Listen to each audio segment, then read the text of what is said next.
Ah, c'est dommage. Tu seras sur d'autres photos.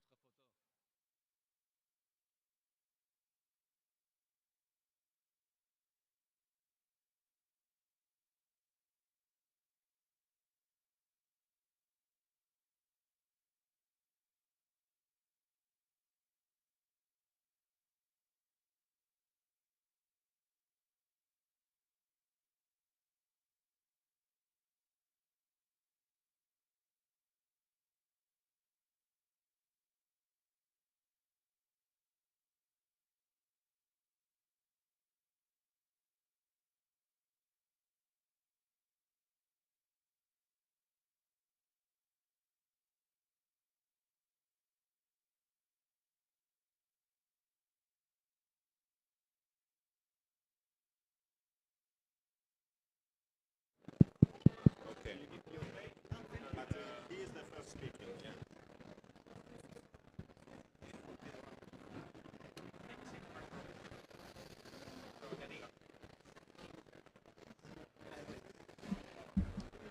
COP29 has arrived at the best possible moment in the life of the Interreg NextMed program, as we are going to launch in the coming weeks our green transition call, looking forward to receive very interesting and challenging projects that will contribute to solving climate change emergencies in the Mediterranean. This event today will all be about this. But before going on and providing you much more information on this, we are going to give the floor to our special guest, keynote speaker today from the European Commission, the Directorate General for Regional and Urban Policy, Mr. Moray Gilland, which is the head of unit for macro regions, interregional, transnational, and external cooperation. So please, Mr. Gilland, you have the floor, and let us know about your thoughts on what Interreg NextMed is doing to foster regional cooperation towards a better Mediterranean. Thank you so much for being with us. Merci, thank you very much. Good morning to everyone, and thank you for joining this online session from my side about the European Union's funding opportunities for climate action that will be made available through the Interreg NextMed programme. I'm particularly pleased that the programme is featuring again at COP, and more specifically within the Mediterranean Pavilion. This is very much testimony to the programme's wide outreach and its ambition and ability to connect stakeholders and key actors across all shores of the Mediterranean. This is the programme's third participation at the COP events, and indeed it's also my third virtual participation. And I must admit that this year's participation seems more important than ever. This year, many Mediterranean regions, both in the European Union and in our southern partner countries, have been facing ever-growing environmental challenges, extreme weather events, and natural disasters, with the latest images of the devastating floods in Spain, and particularly in the region of Valencia, still in our minds. The Mediterranean is warming 20% faster than the global average, and it is faced with enormous challenges in terms of water resources, energy demand, coastal erosion, flood risks, and loss of biodiversity. Given the scale and complexity of these challenges, the Mediterranean territories, stakeholders, and citizens must act now to adapt and mitigate the human and socioeconomic consequences of climate change. It is time to take measures that cut greenhouse gas emissions, invest in cutting-edge research and innovation, and preserve the natural environment. Now, today you're going to learn about the opportunities under the new Green Transition Call of the Interreg NextMed programme. This call will provide 83 million euros in European Union funding to stimulate green transition cooperation projects, pan-Mediterranean partnerships rather, that will deliver tangible, sustainable, and visible results on the ground. The particularity of this call is its holistic and comprehensive approach. The aim is not just to foster more traditional green investments, such as cooperation projects on energy efficiency, waste management, or risk prevention. With this call, The programme aims to engage multiple levels of governance, society and economy in the green transition effort, ranging from small and medium-sized businesses to the education and health sectors, researchers and policymakers at local and regional level, and in particular engaging young people. For those of you who are interested in applying for funding, I would like to emphasise the importance of developing projects that have a clear transnational added value and impact. This means that projects should not just consist of a series of isolated actions scattered around the Mediterranean, but they should generate joint solutions and joint approaches, developed and implemented through genuine cooperation partnerships. I would like to especially highlight and welcome that the programme developed a youth strand, which will receive up to 20% of this green transition call. This will allow young people and youth-led organisations to participate directly and to develop and take the lead on green transition projects for their future in the Mediterranean. We have to strive for solutions that bring different actors together and that will involve a combination of technological innovation and investment, as well as policy reforms, capacity building, and behavioural and attitudinal changes in people. We have to think and act green at all levels. And how better to do this than through cooperation across borders and across the Mediterranean. This is why EU cohesion policy continues to provide an ambitious investment package for multi-country cooperation programmes in the Mediterranean. In total, the European Union is providing €2 billion in funding for 17 of our Interreg cooperation programmes that operate within the Mediterranean Sea Basin. You can find more information about previous and current cooperation projects funded under these Interreg programmes on the website called keep.eu, which may also inspire you to contact some of the project partners or engage in actions that allow for the transfer of knowledge and expertise to your areas. In conclusion, let me underline that a strengthened Mediterranean partnership remains a strategic imperative for the European Union. This is clearly demonstrated by the creation of a new portfolio for a Commissioner for the Mediterranean for the very first time by President von der Leyen, and a new pact for the Mediterranean that will be put in place between the European Union and the southern neighbourhood, and which will have a clear focus on economic stability, jobs, clean energy, and other areas of mutual interest. Ladies and gentlemen, the climate crisis is here, and it is the greatest challenge humanity faces. No country can beat it alone, and therefore the European Union's Interreg cooperation programmes are pushing the international community for bolder action. I would like to finish by thanking the colleagues from the NextMed programme for organising this session and also for their unwavering efforts in mobilising stakeholders across the Mediterranean to develop innovative and ambitious cooperation projects that aim to make the Mediterranean a greener, cleaner and more inclusive space to live for all its citizens. Thank you for your attention and enjoy the session. Thank you so much, Mr. Gilland, for your very comprehensive words and for your compelling call for action. We are very happy to have the support and to receive all the support and to be in the framework of the DG Regio. So thank you so much for all this, and be sure that we will make you proud of the Interreg NextMed program, of the projects and of all the community with these upcoming green transition projects. Thank you so much. Let's move now to the core of this event, which is presenting you what's on the table, what you will be able to address, how you will be able to address, and by the end of the day, how can you become a partner, a player in this beautiful program, and how can you address climate change together with us, together with the colleagues of the Interreg NextMed program, and be part of our community. So we'll give the floor to two of our major brains in the program colleagues, Martin Hebel, our communication manager, and Mr. Alessandro Pisqueda, which is program officer. We all work in this program for such a long time, and of course we're happy to be your partners and friends. They will show you how it will work, so pay a lot of attention to their words. So please, dear colleagues. Thank you, Vincent.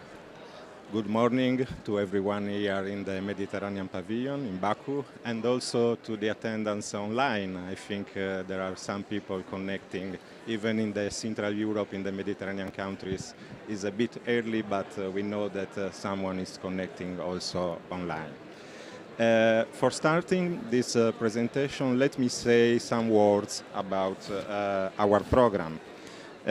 We started our cooperation program at the scale of the Mediterranean Sea Basin in 2007, so we are at the third programming period. We call it the first program EMPI, then ENI, and then now we are in the big, nice family of Interreg programs, and now we call our program Interreg Next Med program. But we are all the same. Me and Martin, we had the chance to start this adventure in early 2009, 2010, and it's very nice for us to work for this program.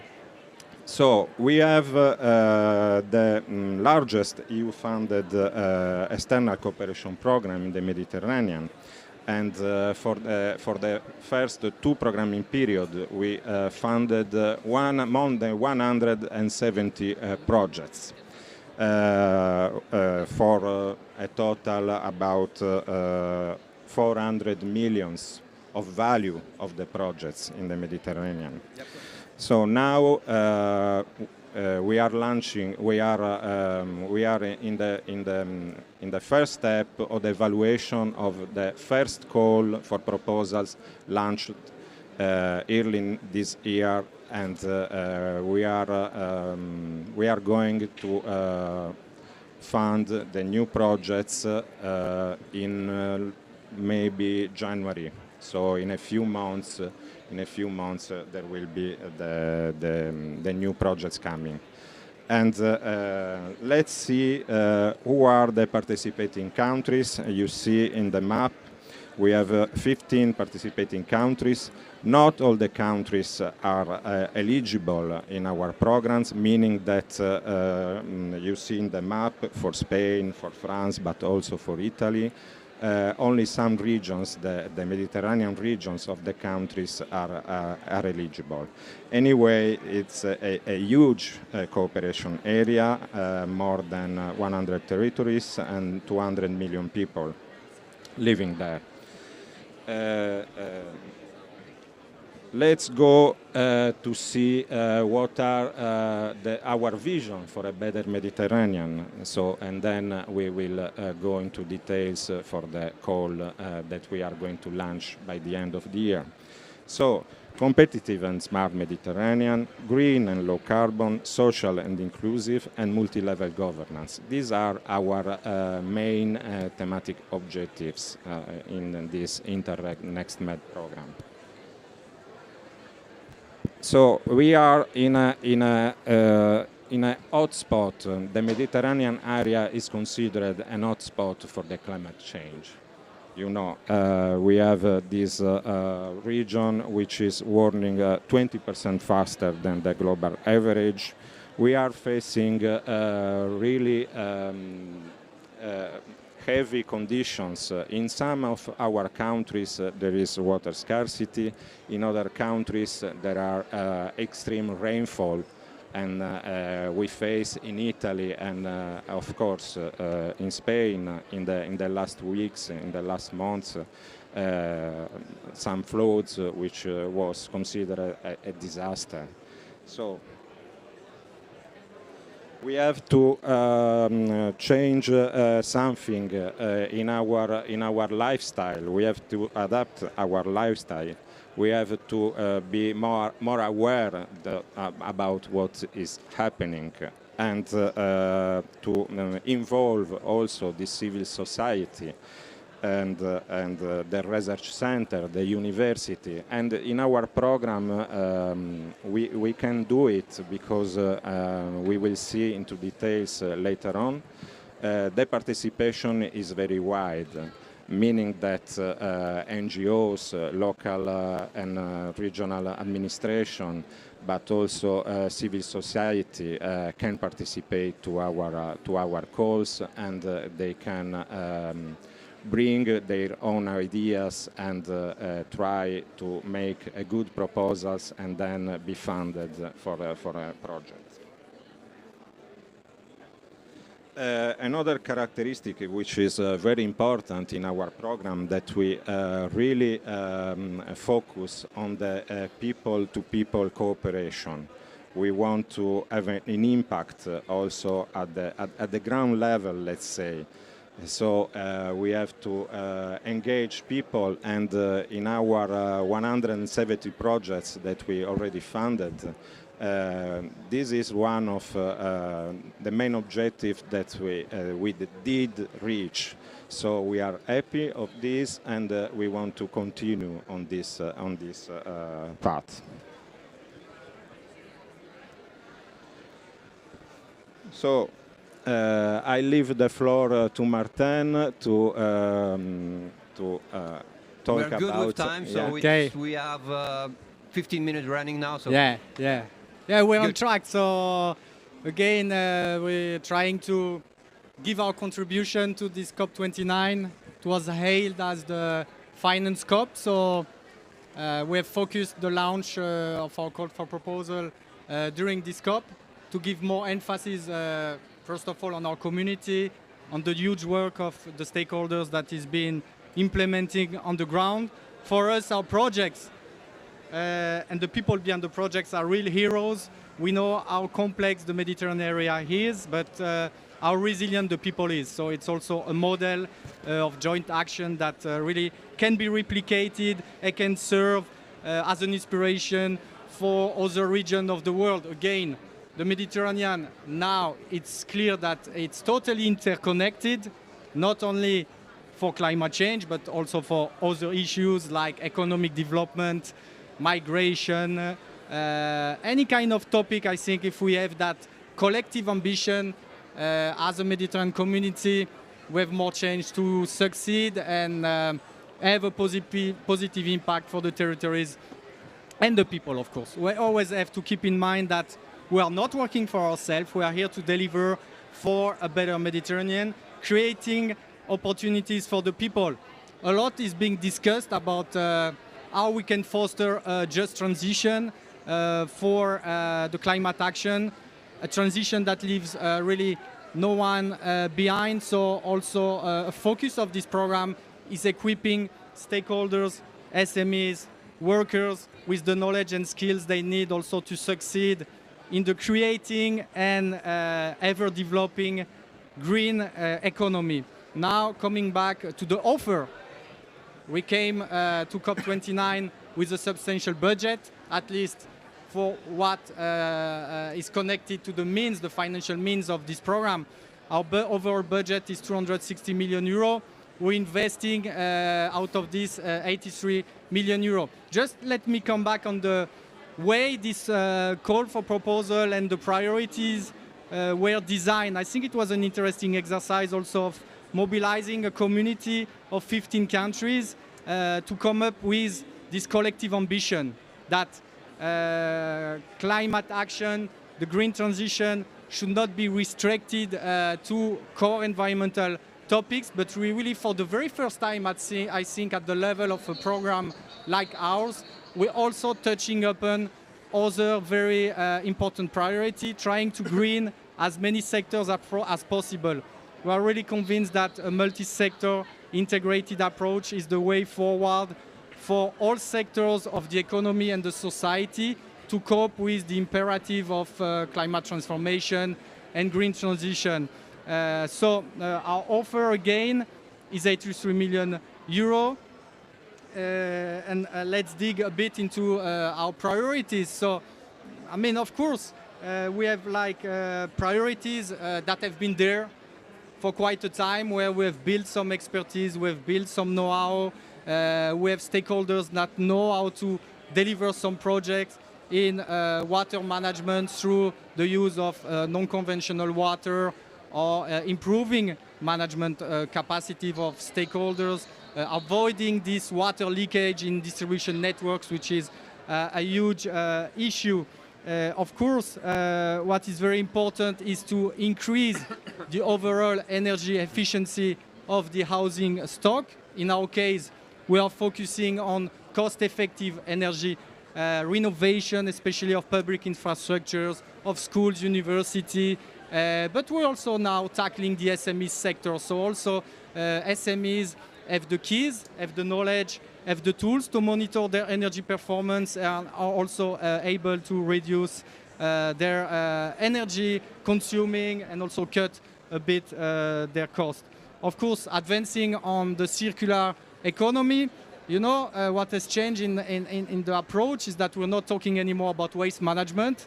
This waste management, let's say, paradigm a bit has been removed from our program. We're taking a circular economy approach where we are really trying to close the loop of material management and disposal. So what is created is being recycled and hopefully is being upcycled and it's being reused forever and ever. And again, this should be applied within the society, within the communities, but also within the private sector. I think we are convinced that the private sector really can make a huge difference.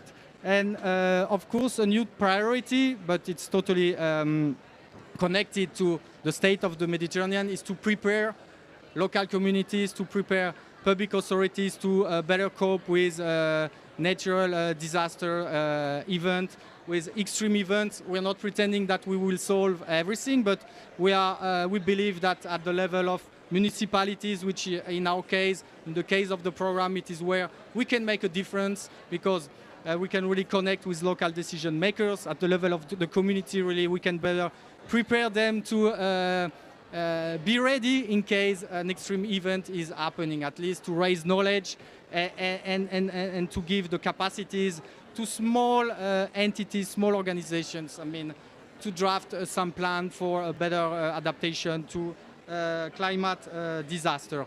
But I think what is very innovative with this call is that, again, we are extending the green approach to a different number of sectors that at first sight are not directly, they are connected, of course, to the imperative of the green transition, but we are trying to foster a momentum and to say to the SMEs, to the entrepreneurs, that it's time for a green transformation, that they need to cope with environmental standards. But we also want to push for that small SMEs, for that startups that are working in the low carbon economy, whether they are producing or delivering services. We want to ensure that they are encountering a sustainable growth, so supporting them in their growth, and also supporting in the connection with investor and also in the connection on global market. There is a whole ecosystem of green SMEs across the Mediterranean,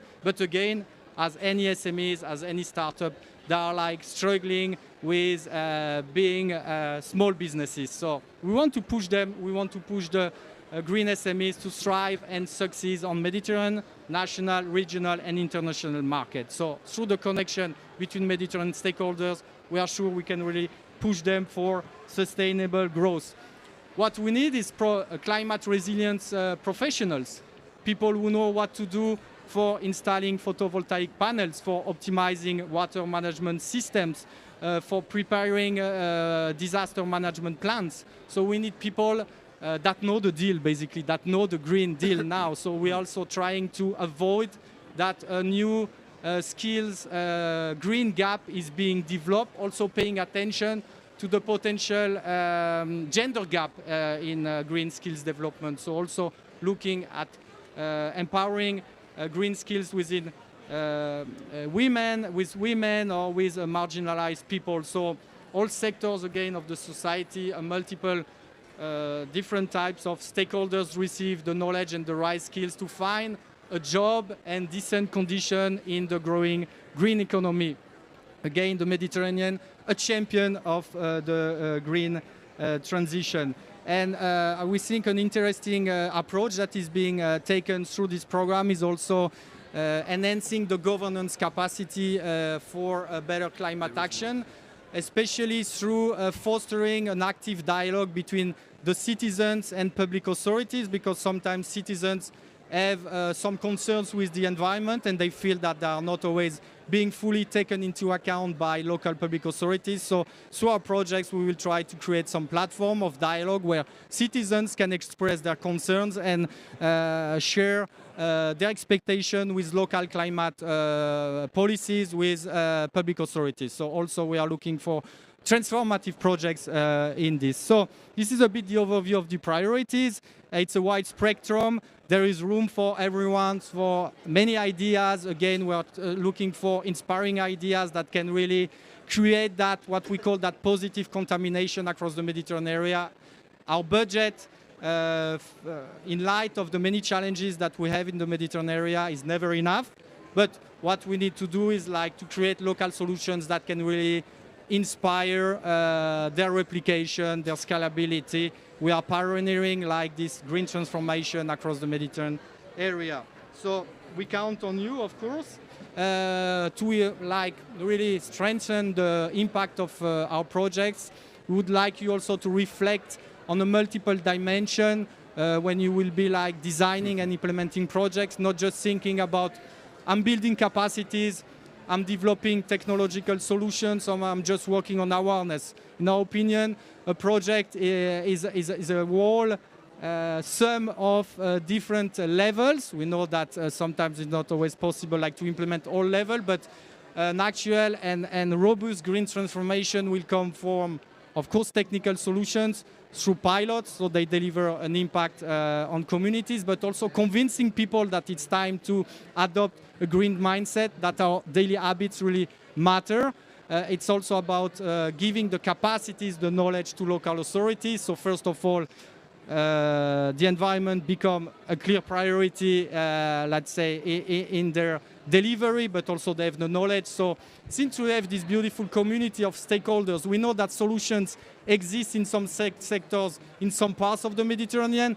Why not like just transfer them to other parts of the Mediterranean? We'll see our Catalan friends super strong in organic waste management, and they have inspired a lot of people in Palestine and in Jordan. We know that Jordan is super strong in managing scarce water resources, so they have inspired people from Spain and Italy. We know that Egypt and Lebanon, at least in our program, have been leaders in fostering green entrepreneurship among youth. So they have also inspired people from Portugal and Greece. So that circulation of idea and know-how is really important. That's the added value of our program. There is no copyright in cooperation. So really, there should be like open data, open platform for working together. And of course, the more local authorities, especially on the southern shore of the Mediterranean, will put at the core of their development that imperative for green transformation in mobility, in education, in business growth, the better it will be for a thriving and climate resilient Mediterranean. So again, a project is not just one solution, it's a community of solution. Give the floor back to Alessandro. More or less 7 minutes left, guys. 8 minutes.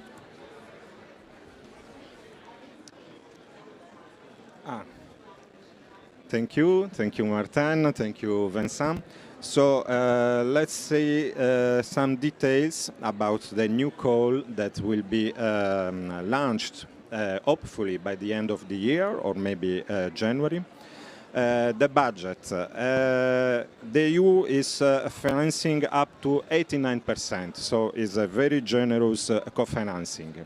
But have in mind that our calls are really competitive. To give an example, in our last call, we received 630 proposals asking for about 1 billion euros of pre-financing. We have a budget for 100 million, which is not a little budget, but less than 10% of the demanding budget. So maybe we are going to fund 50 projects, more or less, around 50 projects. So 630 proposals, 50 projects. The area is huge and is very competitive. It is plenty of ideas. So the challenge is to have really good ideas, as Martin, my colleague, was proposing some, some tips on how to have a good proposals that will be funded by our project, by our program. The project cost, we fund projects from 1 to 3.5 million. So you cannot use these projects to build big infrastructures. It is not enough for that. But it is enough to change something. And I was saying our precious host from Brussels, try to have in mind always the transnational dimension of your projects. Try not to solve some local problem, not only local problems, but to have in your projects, in your proposals, a really cross-border dimension, transnational dimension. To have balanced benefits, because all the countries are facing common challenges and we have to find common solutions. We have at least 50% of the budget which is allocated to organizations coming from Mediterranean partner countries. So in our project it is not possible to have 80% of the budget devoted to EU countries which are delivering some new know-how. No. In our project, in our program, we really care about this topic, the co-ownership and the balance benefit for all countries. Then, about the partnership. In the map showed at the beginning of our presentation, you saw that there are only some regions, which are a lot, but not all the regions of the participating countries are participating. But we have a new rules that you can put one advisory partner. The advisory partner in the partnership can come also from a region which is not eligible, but of ineligible countries. In our example, it is Paris, which is, of course, the capital of France, but it is not in a region which is a Mediterranean region. But as an advisory partner, an organization based in the region of Paris or Madrid or Lisbon can participate. And then the associates. The associates are organizations cooperating with let's say, real partnership, so the partners coming from eligible regions. The associates can come from whatever countries in the world, but they don't get budget.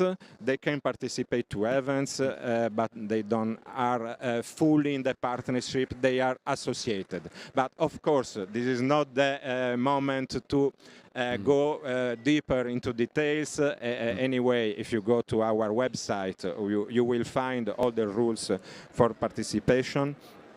And in the next slide, you will see the type of projects. I think that you already have understood that we focus on developing, scaling, and implementing innovative green transition solutions. And please, in your proposal, do not try to reinvent the wheels. Do not start from scratch. We have already more than 170 projects which have been funded by our previous programming period. So let's go to keep.eu, as was suggested by our colleague in Brussels, and have a look at what was already done, and try to build up on some best practices that you can find and you can develop more. And we really need some impact. We are preparing our call for proposals, taking into account the results-based approach. So, yes, financing is very important, accounting is very important, you have to follow all the rules, but because you will be audited, you will have some controls on your expenses, but we really care about your outputs and about your results more than your expenses. So keep in mind also this topic, because we focus, and you will see when you prepare a call for proposals that you are in a sort guided by our results indicators, by our main field of intervention. So in our program there is a sort of top-down approach where we invite you to use the indicators already set by the European Union for all the Interreg programs, so also for our program, but giving space to you, to your initiative, to put your output, and so a bottom-up approach as well.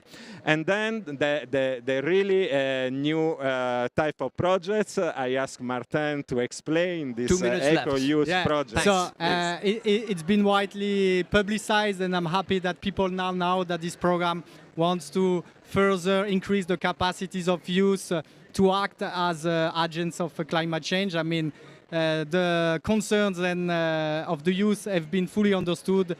Youth environmental movement have been there now for some years, but what we're offering to them is a platform so they can take action and they can cooperate across border to address issues that they know themselves. It's a very democratic process. Through our projects, youth organizations will design and implement projects. So it's a vision where we're building also the capacities of future generations, and we are providing, of course, financial means for this. Let me tell you frankly, I'll be honest with you, we are tired of youth washing. We feel that the youth are being used and overused. They are just voices. No, they are like real stakeholders. We've done yesterday a launch of the call also at the Spanish Pavilion with a young lady, which we were astonished by her capacities and the way she was like describing what young people need. So we don't know what they need. We do not pretend to know what they need. We are providing the platform for them really to take action, and especially to build transnational community of youth organizations that will then advocate for more climate-oriented policies that are also taking into account many concerns of youth. Our generation will survive. We don't know the next generation what will happen. The next generation will be probably very, very challenging for them. So let's not be over-ambitious, but let's prepare like some case studies where young people will demonstrate where they want to go to in terms of climate action and what they are capable to deliver. And we will always support them. We'll support them with financial means, but we will also support them like to scale up their action, to give as much as visibility as possible during COP.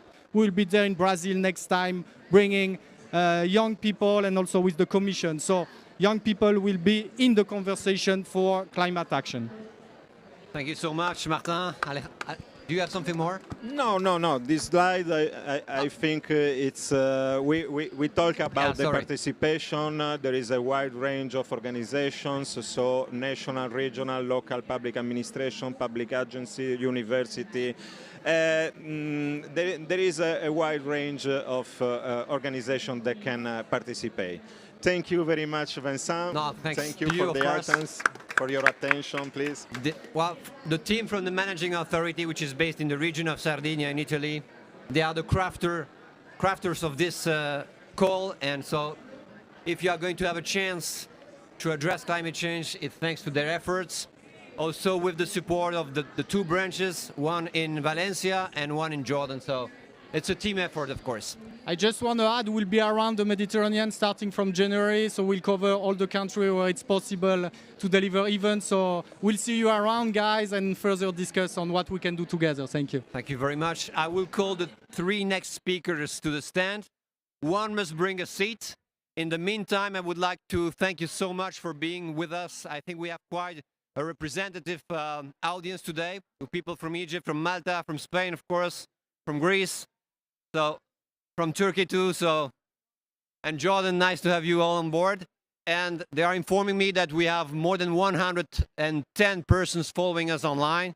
So we are on the race for the prize which is promised by the UFM for the most followed event online. I think it's $10,000 or something like that. So we will share with the audience, of course.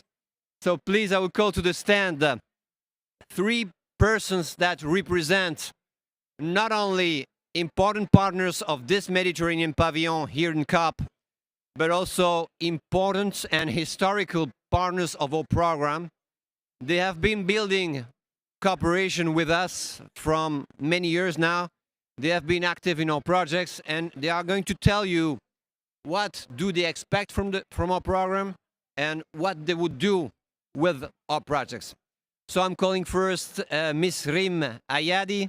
She's the founder and president of the Euro-Mediterranean Association of Economists, EMEA. Thank you very much. Then we have also with us, we are happy to have you, of course, Ms. Marta Junquera. She is from UNEP-MAP, Regional Center for Sustainable Production and Consumption, known as MedWaves. So thank you so much for being with us.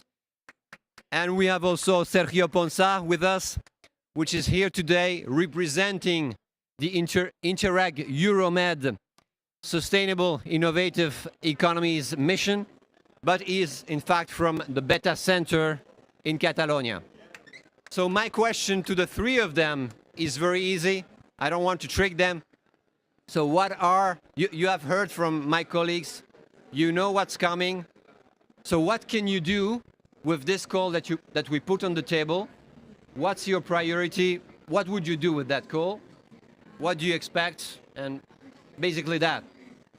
So I will give the floor first to Rim, and please, Rim. Good morning, everybody. Good morning, Vincent. Thank you very much for this new call. As you said, this is very timely.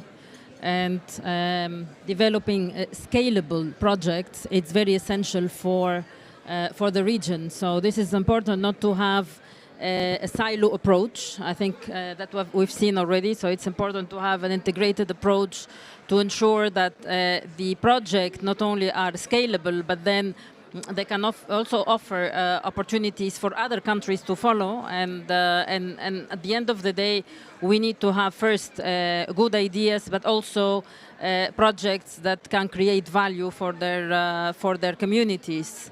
And also they can tackle the challenges of climate change. But from our perspective, listening to Martin and yourself, I think it's important to also think about the regenerative principles. Now, the regenerative principles, it's the latest research that we are working on, also at the Euro-Mediterranean Economists Association, to ensure that innovation is there at first step when we want to tackle societal challenges. And I want to remind what we mean by regenerative principles. We have a large project funded by the European Union, that's research. And since EMEA is trying also to bridge science, policy and action, we would like to see more on the regenerative principles and the use of innovation. So innovation on the ground that even allows the communities to thrive and flourish. So one is those principles are all of them anchored to nature. So what does it mean? It means that this is also part of the philosophy of the European Union within the latest EU restoration law, which was approved in June 2024, to restore the biodiversity and nature. And this is also important to include in our thinking for the Mediterranean. So we mean regenerative principles by 3 principles, at least the way we think about it at the Euro-Mediterranean Economists Association. And then we managed to derive this into business models and economic principles.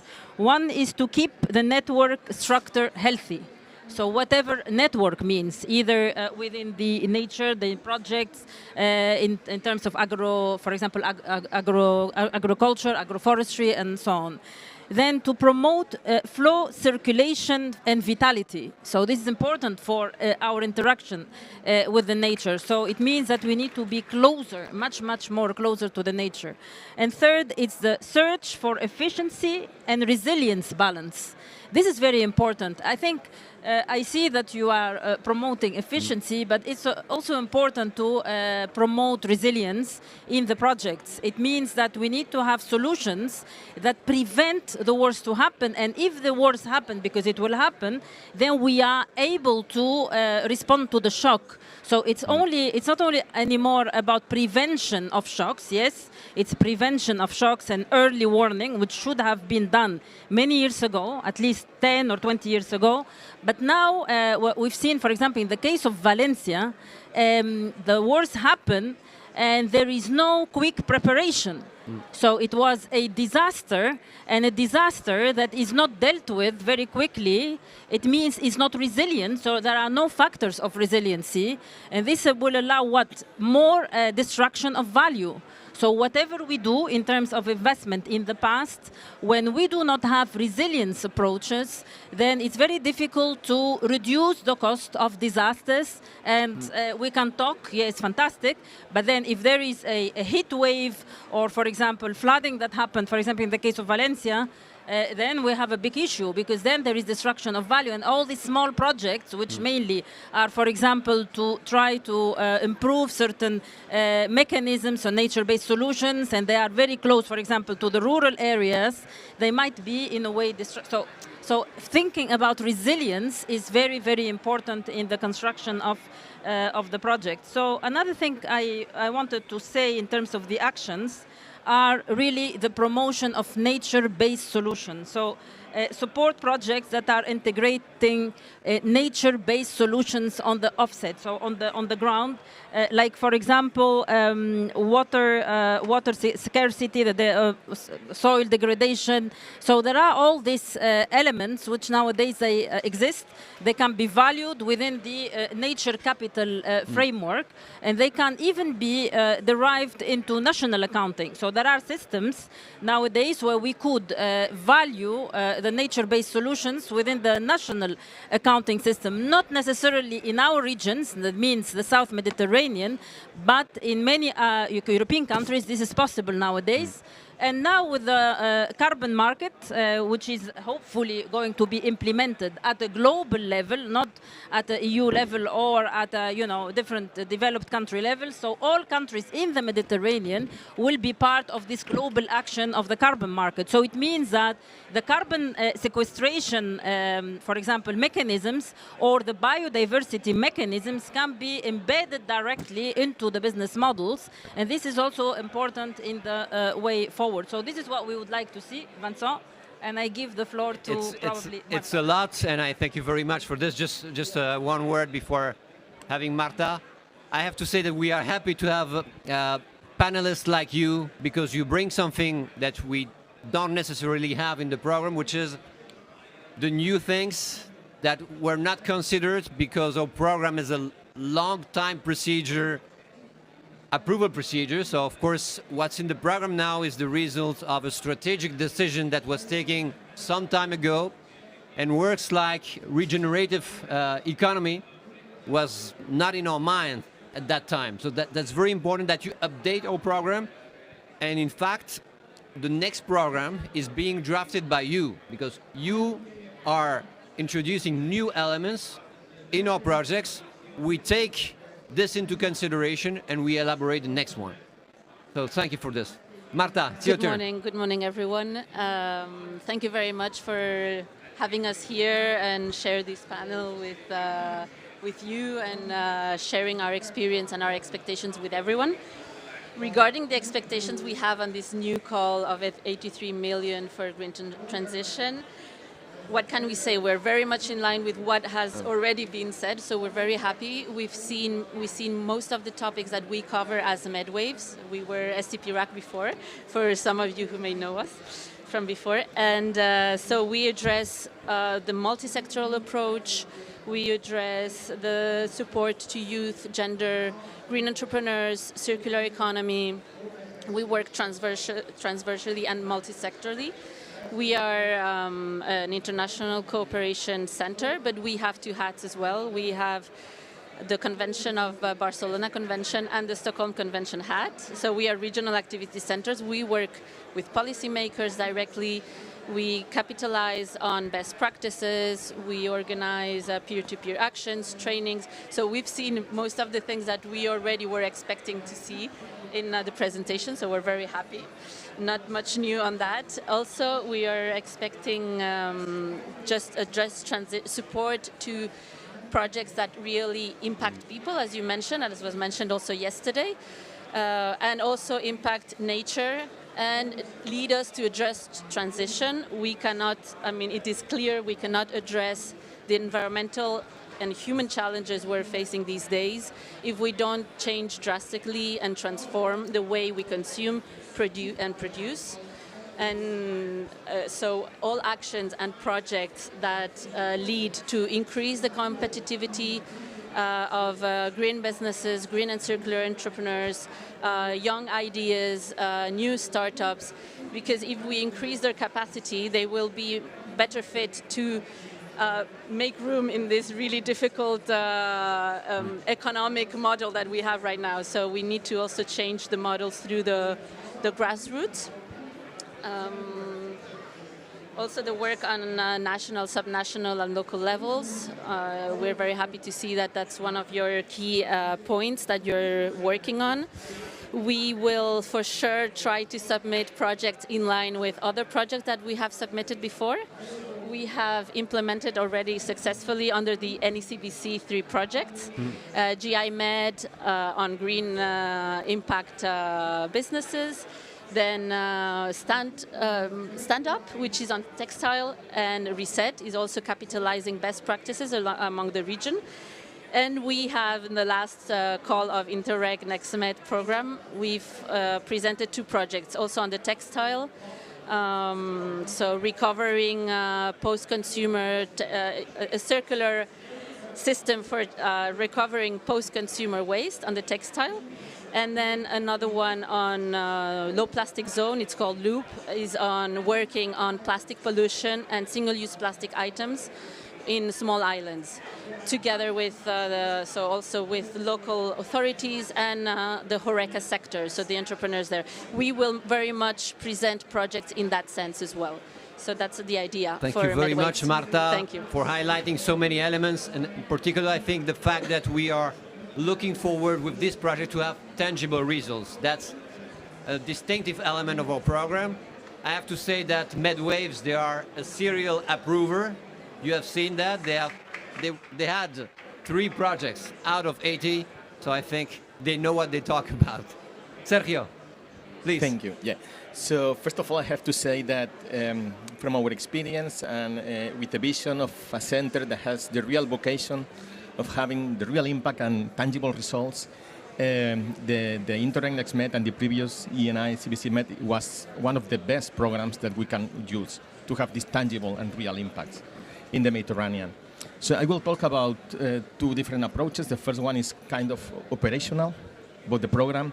So this program allows in the past, and I hope that it will allow in the future to have a real impact beyond the project implementation. And one of the main reasons was because they were tackling especially the municipalities and the small territories as the main actors, as main players of this program. So I will kindly suggest that we can keep this vision, because it will ensure the long-term impact of the projects. I will also like to suggest to reinforce the participation of the quadruple helix of the players, because this is also what will facilitate the adoption of the knowledge, of the practices, of the technologies that we can develop. So, and not reinforcing just on from the consortium point of view composition, but also from the previous steps when the ideas and when the solutions are defined. And this is a big challenge for all the programs, right? From the operational point of view, and also considering our experience in other programs and initiatives in the Med Basin, I think that all of initiatives, all the programs are trying to face similar challenges. And what we have seen is that if we are going all together and we are taking advantage one of the other, the final impact is not a sum of, it's a multiplication of the results. So another opportunity that we have with the next call and with this new opportunity is to be better aligned or to be better complementary with other initiatives such as the one that is promoted by UFM, having more projects that are aligned with the Green Med agenda or have this association with the Green Med agenda, but also to create alliances with other programs that are targeting the Med challenges. The main reason is because this alliance will facilitate to work on green science research diplomacy that is absolutely needed to tackle and to have long-term impacts, and that this is what we want. Finally, the last operative suggestion that I would like to make is, and also having the past experience in the ENI CVC Med program with capitalization projects is like to continue with this capitalization. That means a multiplier effect of the results already obtained.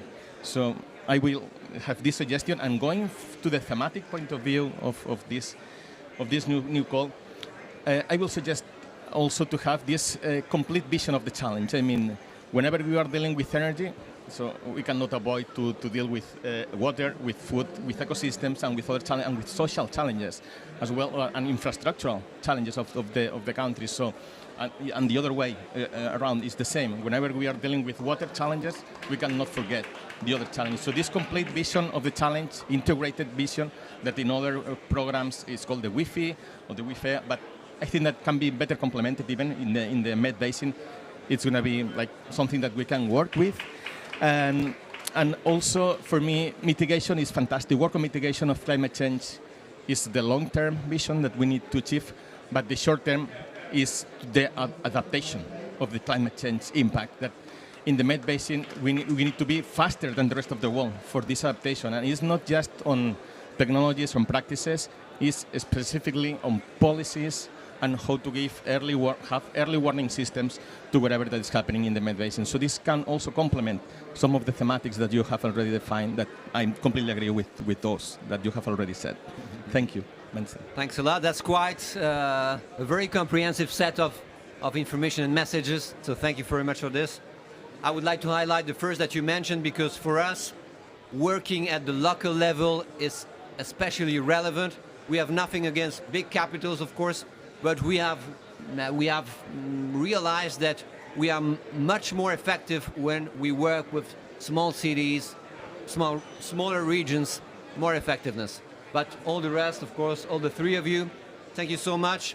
Take into account that there will be more than certainly players of our call, good players of our call. So if you are interested in what they have just told you about, you are free to contact them, of course.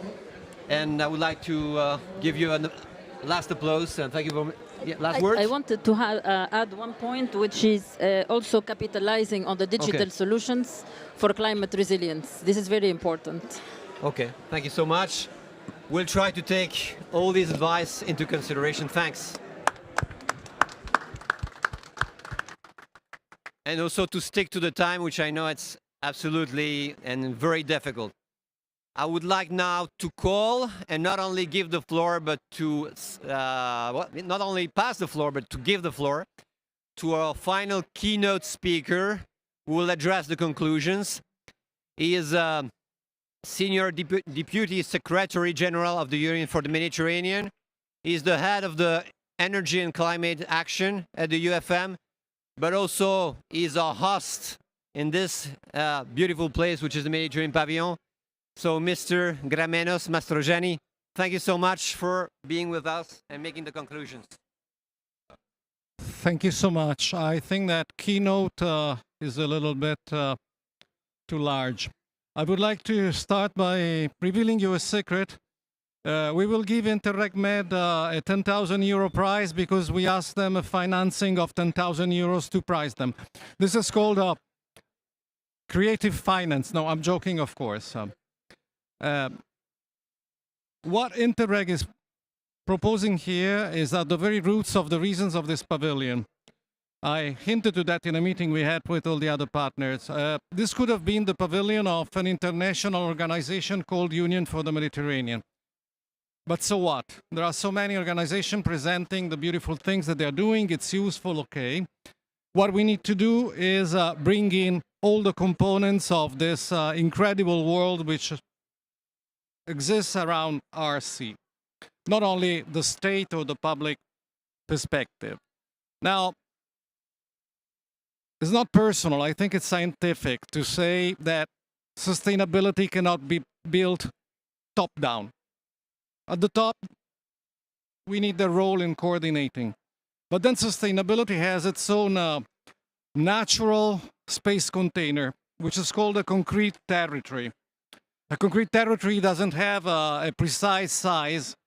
It's where a certain ecosystem has produced a certain society. In the United States, it could be huge. The whole Midwest is one concrete territory. In our places, necessarily, it's smaller. In my country, Italy, we have concrete territories which are 200 meters by 500 because it's the only place where they do that specific wine, things like that. So you have to activate them, not only for a democracy reason, but simply because those who live and work there are the ones who know how they work, are the ones who know how things really happen, and you have to empower them. You have to empower them, giving them voice in the democratic process, in the dialogue with local authorities, but then you also have to empower them in action. In this sense, hosting Interreg Med with its, let me call it firepower, because we are not talking 10,000 euros. It's a little more. Is like being the host of seeds that will certainly grow and produce the transformation we want in the right direction, because it's a transformation driven by those who really know the places where this transformation is going to take place. So thank you so much for being here. Thank you to Interreg for being our partner. Actually, we are the ones who are flattered to have them and not vice versa. We have in our composite membership, we have 2 actors who are bringing on the plate of the scale really substantial financing. Them and Prima Foundation. For us, it means a lot. It means that here is not only about quoting forgotten Greta's word, blah, blah, blah. It's money, it's real, and it's for the right reason. Thank you.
And I think you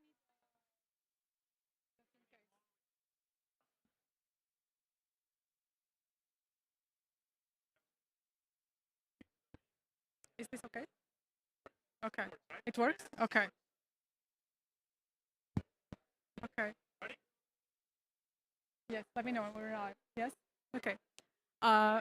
Thank you very much. Good morning, everyone. It's a pleasure to be here with this distinguished panel of speakers.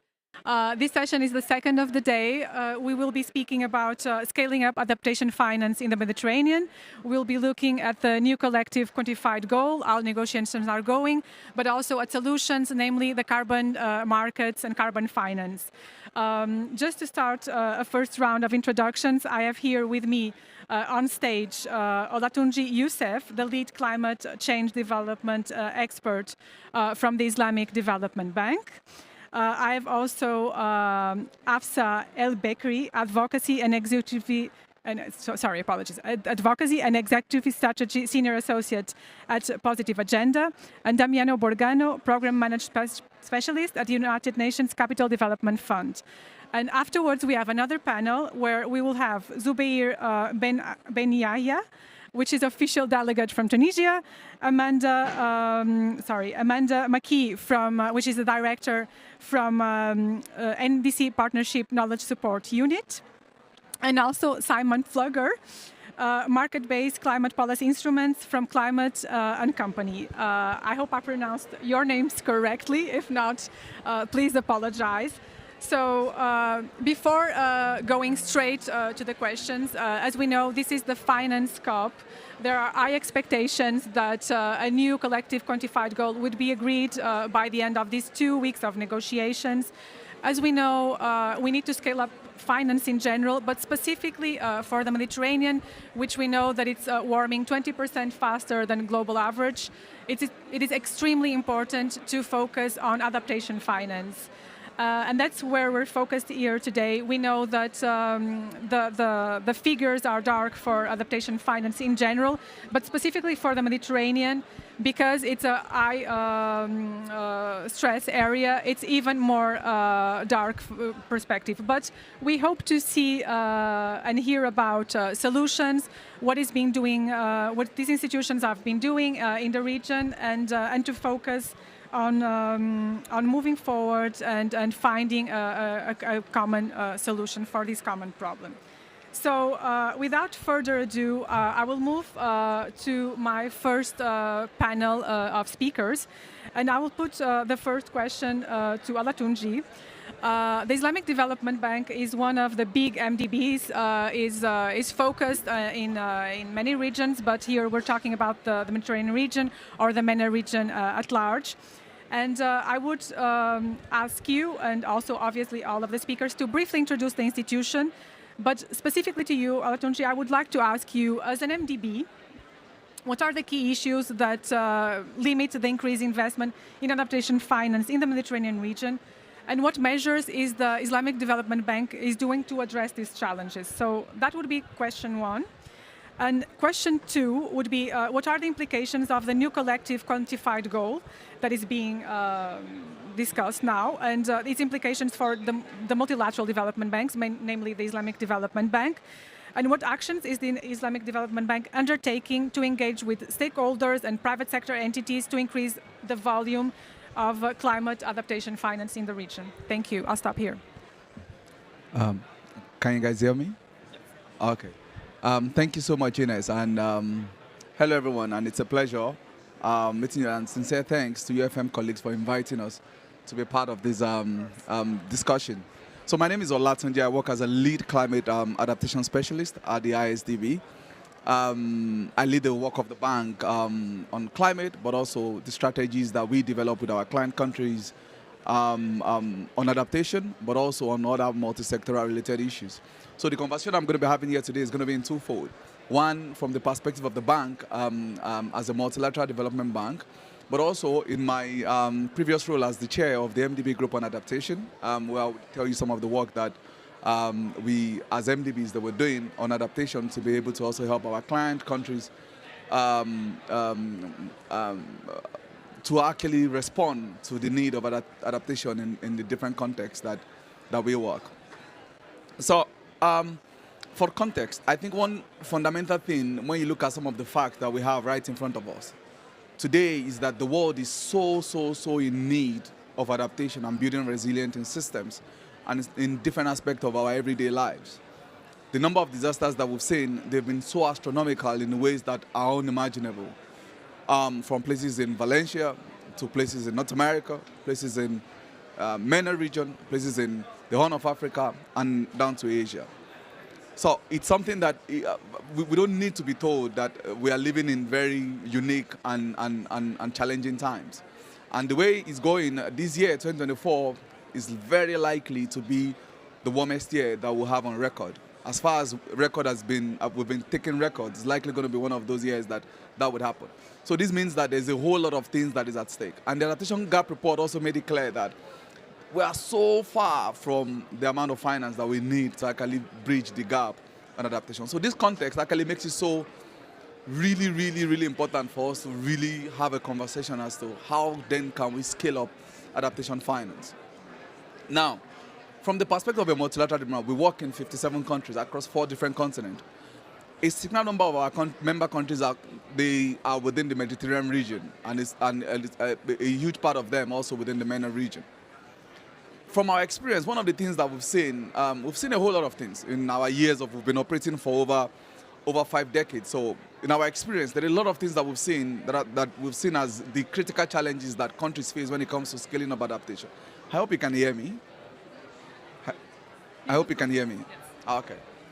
The first thing is the landscape with which the stakeholders actually operate in the countries where we work, which is largely fragmented, where there are different and multiple players when it comes to the landscape. So you go to a country, there are different agencies working on adaptation. It's not just one. And because each entity is quite independent, so you find that there's a lot of fragmentation that happens. So you're talking to the Ministry of Agriculture on climate-smart agriculture, also looking at climate-resilient agriculture investment. But then they're basically not talking to the guys in Met Services that will provide them with the needed data for them to be able to make informed decisions. You talk to the guys in transport sector, they're not talking to the guys that is in agriculture that would need some of the activities and the services that they provide. So you realize that the landscape is actually quite fragmented within the country. But also even among the players, the actors, the development partners, there's also a lot of fragmentation that actually happens there. So this in itself is a challenge. So once there is huge, and it depends on the level of fragmentation that happens that creates the complexity when it comes to how we mobilize resources in a way and manner that is much more coordinated and things like that. That is one. The other thing that we've seen as a development bank, because we provide money, we provide financing, is around the fact that there is this perception that adaptation is not usually profitable. And as a result, you find less investment going into it. We are guilty of that. You come to the perspective of the bank, you see that we have more financing that is geared towards climate mitigation. Huge amount of money. Our colleagues in Treasury, they would find it so easy to go to the market to raise money for renewables than for them to actually go to, say, coastal protection. Because investors, they don't find them, we love using this word, they don't find them appealing. So we use the word, they don't find them really appealing to investors. Because, then how am I going to get my returns from that? But if they do renewables, they can easily get their returns. It's a guaranteed return that they can easily, it's predictable returns. So that is a big challenge that we see in the context of the client countries that we work. The third, which is also very crucial, is around the complexity in really investing and doing adaptation projects. Adaptation project can range from a very small agricultural investment in a local community to large-scale, big infrastructure investment like coastal protection. So that alone in itself brings about a lot of complexity in the way those things are measured, in the way, how do we define what is adaptation? How do we define what is adaptation in a given sector, in a given context? So the context-specific nature of what adaptation, because what is adaptation in Turkey may not be adaptation in Morocco, because the contexts are different. So that complexity brings a lot of issues in terms of the level of capacity that exists within the countries to be able to know and distinguish between these different elements. And then the last thing is the regulatory framework in countries. Go to any Ministry of Finance today, engage with them and say, hey, we want to actually work with you on adaptation. They will likely bring for you some of their strategies that they have for the energy sector, for the transport sector, geared towards emission reduction. But they will hardly, rarely, except maybe their NAPs, maybe and some other few national strategies they have. Sector-specific strategies and adaptation, you hardly find it in most countries within the region. So this is also a major challenge that we see. So there's a place around the bias around the fact that these are not, they don't bring returns. There's a policy element, but also there's the methodology element as well. Now, this is not all bad. So MDBs, that's one of the reasons why we've been created. We've been created to help our clients to actually address some of these issues. So what are we doing? What is the ISDB doing? So as a bank, looking at these 4 issues that I've raised. So as a bank, one of the things that, particularly when you look at that cross-institutional coordination, so we have what we call the member country partnership strategy. We know that MDBs cannot solve all the problem, but we have very strong convening power because we bring money, we bring resources to the countries. So one of the things that we do is that we use those tools of engagement to say, we're not just speaking with the Ministry of Finance, we're not just speaking with the Ministry of Energy. We must speak with the Ministry of Environment, we must speak with the Met Services, you must be on the table. Because unless you're on the table, certain decisions cannot be made, because we know that our investment, the likelihood of them being sustainable, if there's risk of climate change, is very unlikely. So as a result, we had to change our strategy and our engagement approach to say, as a bank, based on the commitment that we've made, but that through the Paris alignment that MDBs have committed to say that starting from this year, 100% of our investment are going to be Paris aligned. That also has an implication on the way we engage with our client to say it has to be inclusive. It's not just about a one ministry approach, but it's about multi-sectoral approach. But it's about bringing this thematic area, especially on issues around adaptation, bringing it into the fore of the conversation we have with our client. One interesting thing also around that coordination is that one of the striking things, we are a global South bank, and we have the bulk of our countries from the global South. We did a survey in 2019 before the pandemic, and surprisingly, 97 of them said building resilience and adaptation is a priority. And that also changed the way we actually approach things. And as a result, the bank decided that for the bank, every dollar that we make, that 35% of that is going to be contributing to climate. And surprisingly, last year, 2023, 47 of that was able to go into climate, which is quite significant. And a huge part of that, of course, in the last 5 years, an average of 52% of all the financing we've provided, they've gone into that. So that was one way that we're helping to actually say, we're coming not just to talk about adaptation, but also committing some of our financing to be able to actually do that. The other thing that we are doing, particularly with respect to methodology, because we work with a lot of financial intermediaries, as development banks, we don't just provide financing to government. Governments are the largest borrowers, they're the largest stakeholders that we work with. But we also provide a lot of financing to financial intermediaries, particularly in places like Turkey. The TKSB, I was at a session where we're talking with Ilbank. So a lot of city-led banks that we provide line of credit to. One of the things that we, as a bank, that we committed to was to say that we don't just provide lending to these financial intermediaries, but also to build their capacity with the needed tools to understand the risk, the underlying physical risk of their investment. Because it's only when you understand the physical risk that then you can talk about adaptation measures.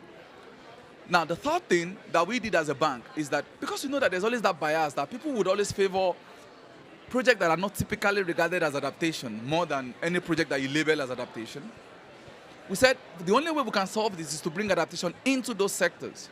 Because unless that happens, I can bet you if I go to my treasury colleagues and say, guys, we want to raise green bonds from the market, there is a likelihood that they will tell you that, do you have renewables project, do you have clean transport project, do you have energy efficiency project? Now we said, you can do all those, they are so important for climate action. But can we make sure that all this investment, even though it's a renewable investment, it's possible that your renewable investment is going to be at the risk of climate. So how can we then bring in the physical climate risk element into that investment? So now it's another layer of requirement that we brought into the conversation to say, it's not just a renewable energy, but it's also a climate resilient renewable energy investment. That is helping us to actually change it. And we've seen that in most of the investment that we're having in many parts of the Mediterranean, from Tunisia, from Morocco, where we have a whole lot of investment. We've seen that. Now, capacity. As a bank, we know that capacity is always a challenge. You're dealing with agencies, you're dealing with ministries where maybe they don't have that much resources like the way development banks do have to be able to train their staff. And this is going to be my last point, Ines. I know I've surpassed that. The way you've looked at me, I said, no, I have to just say this last point. You have 2 minutes. So capacity is so important because we know that you need to retrain people.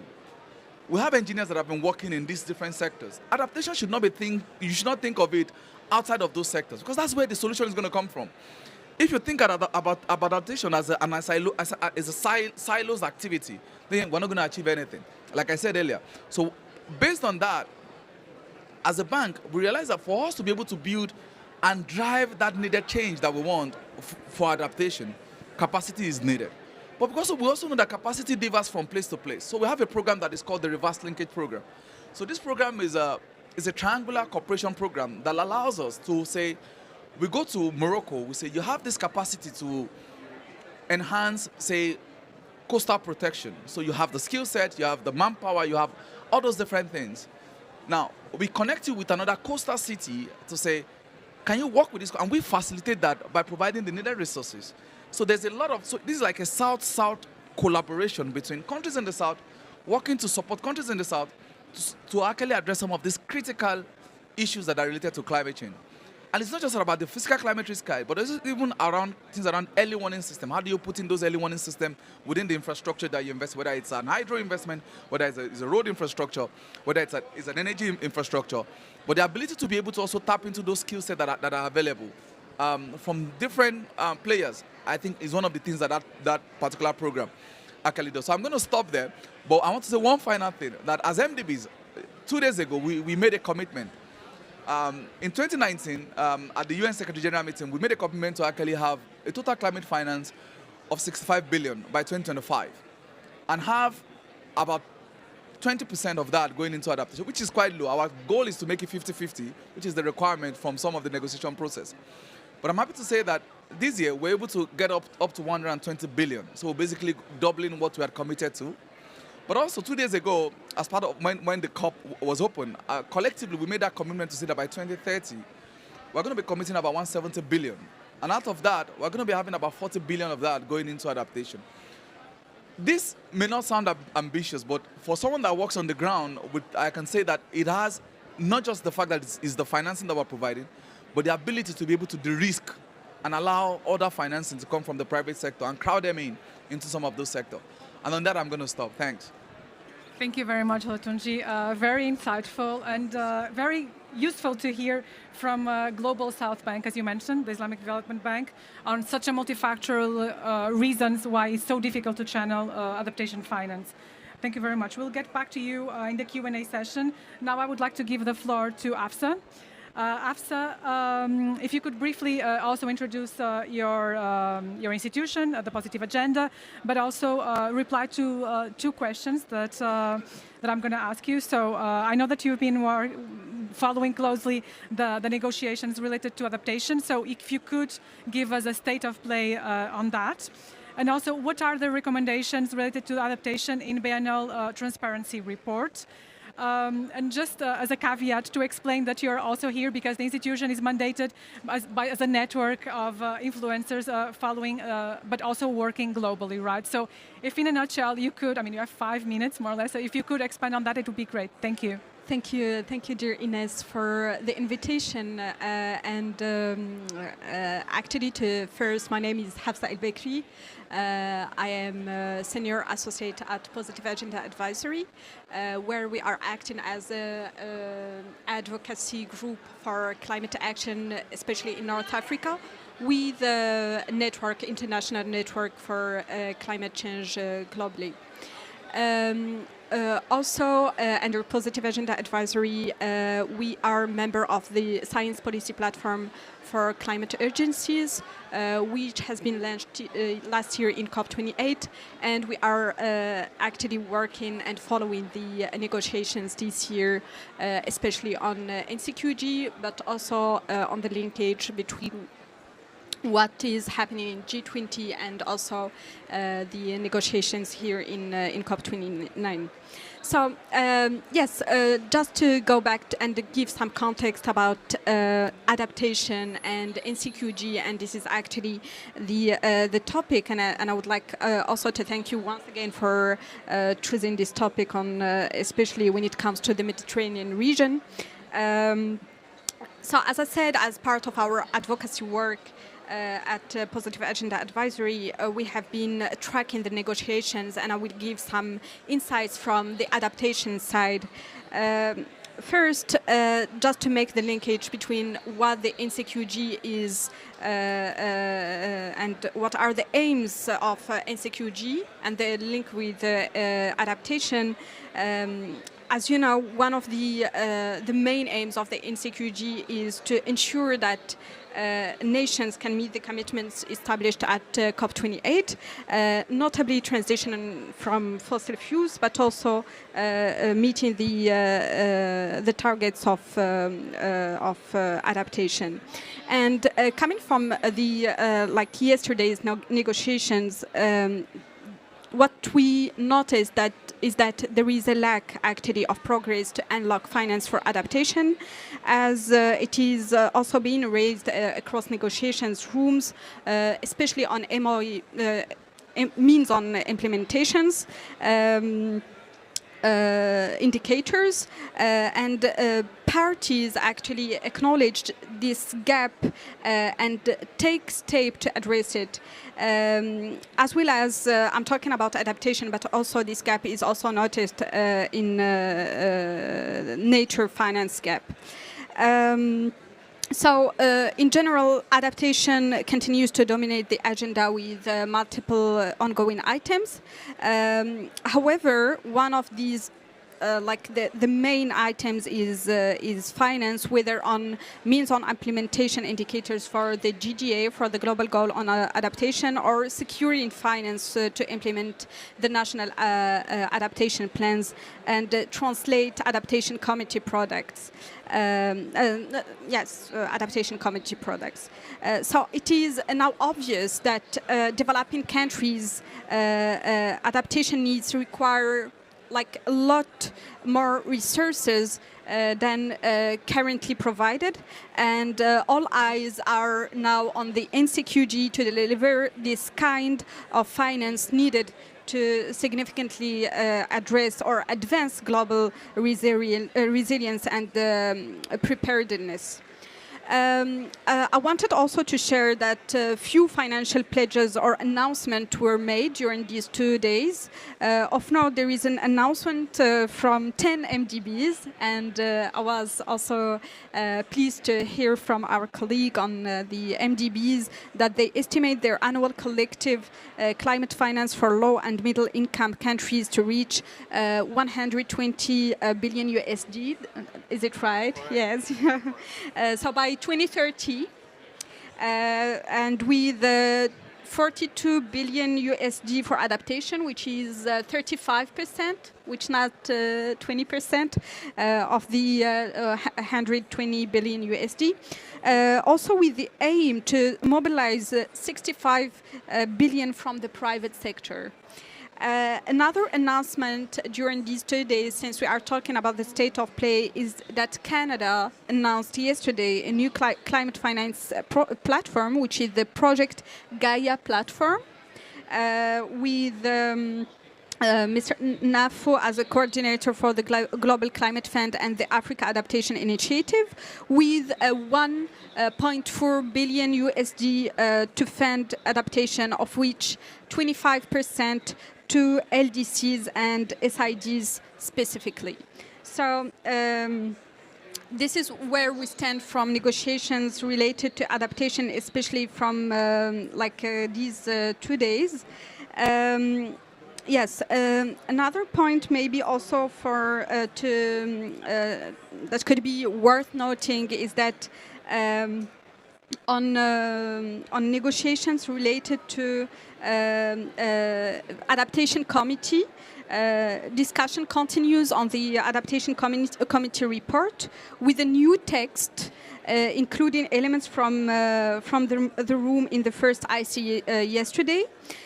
Also, in informal consultation on national adaptation plans, the session on Wednesday yesterday saw a continued back and forth between parties on how the informal note from June 2024 would be reflected. And on the informal consultation on global goal on adaptation, the GGA parties' discussion were mostly focused on how to take forward elements of paragraph 38. It is very technical, like just to follow the decision 2 CMA on the GGA. So the negotiations are continuing on the adaptation. Now I will go back to the second part of the question, or the second question related to BTRs, or like how like this is something new actually. It is a new way of reporting progress, and we know that reporting is something very interesting in terms of like adaptation, and especially in finance. So BTRs are a new way of reporting progress on national climate action. And it is intended to generate reliable data and information to ensure that all countries are contributing their share to the global effort to the climate crisis, to combat actually the climate crisis. And with these BTRs, what can we, like the key messages for including adaptation in BTRs, we know that like first there is the overlap across elements covered by BTRs, NDCs, national adaptation plans, ADCOM, and can all of them can be leveraged by parties to decrease reporting and communication efforts in the BTRs. Cross-referencing can be strategic and mindfully useful and used to articulate policy instruments and to reduce also the reporting burden.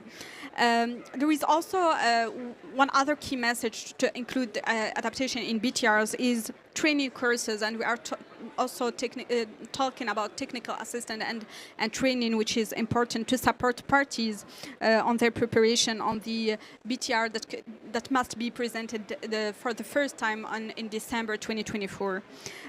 So these like training courses and the BTR adaptation component weren't finished yet and on time. And this should be improved for the second BTR round in 2026. And there is also room to improve the assistance, and especially in the Mediterranean region.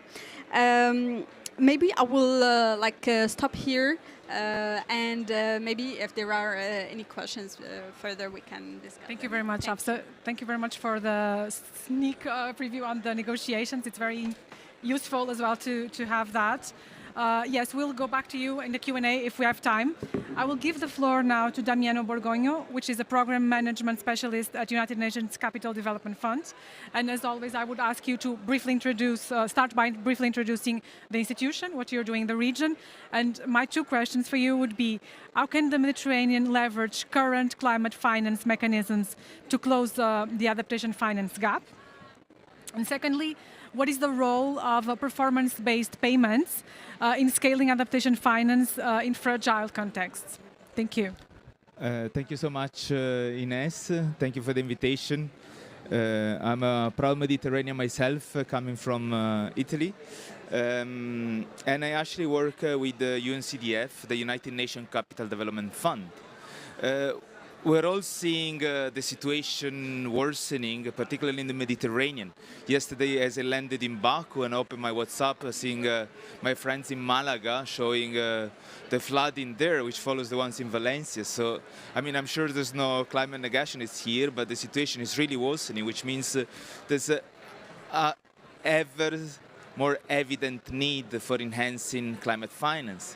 So in terms of climate finance, there's, I think, a positive part and a negative part, and I'm referring to data from the Climate Policy Initiative. The positive part we're talking about for the last period, which is 2022, talking 63 billions of adaptation finance, which the positive side, this is an increase of 28% compared to the previous data. But the negative one is that the expected need only for developing countries is more than 200 billions by 2030. So we're really far, far behind. So under this situation is that organization like UNCDF, together with other organizations, as just presented by colleagues, we step in. UNCDF as a fund is uniquely positioned to bridge the adaptation finance gap through its role as a hybrid development finance institution. So what UNCDF aims at doing is deploying inclusive blended finance solutions which reduce investment risk, which allow capital to access risky market, and for private capital as well to step into adaptation. Again, quoting the Climate Policy Initiative, 98% of adaptation finance is public finance.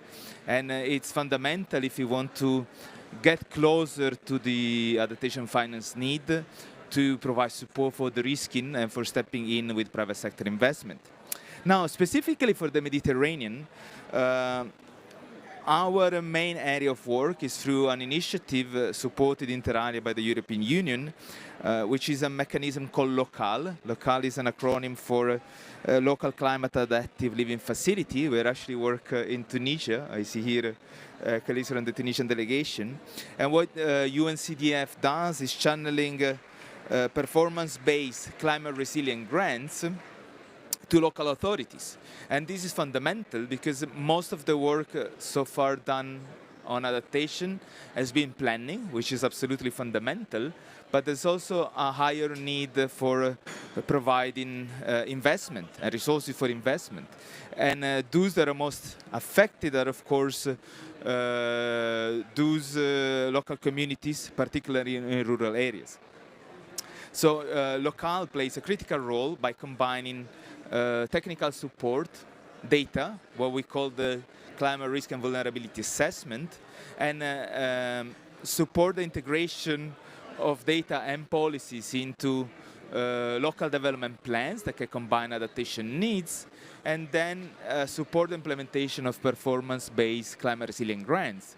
On these, following up on the second question provided by Ines, performance-based grants are at the heart of UNCDF strategy to scale adaptation finance, because by linking measurable outcomes to resources, we really provide incentives for local communities to achieve concrete results. And of course, those that can fulfill their KPIs receive more resources, and it creates a positive loop.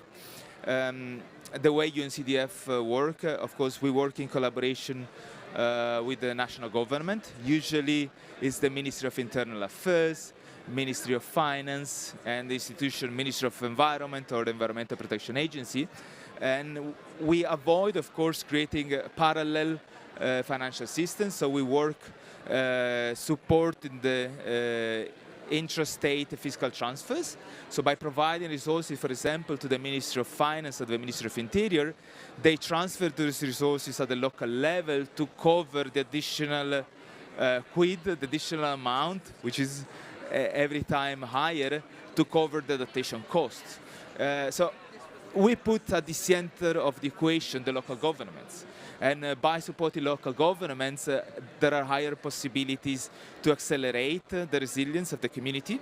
And last but not least, by facilitating resilient public investment, UNCDF also aims at providing better opportunities for SMEs, for example, to invest in the communities, bringing more finance into the equation.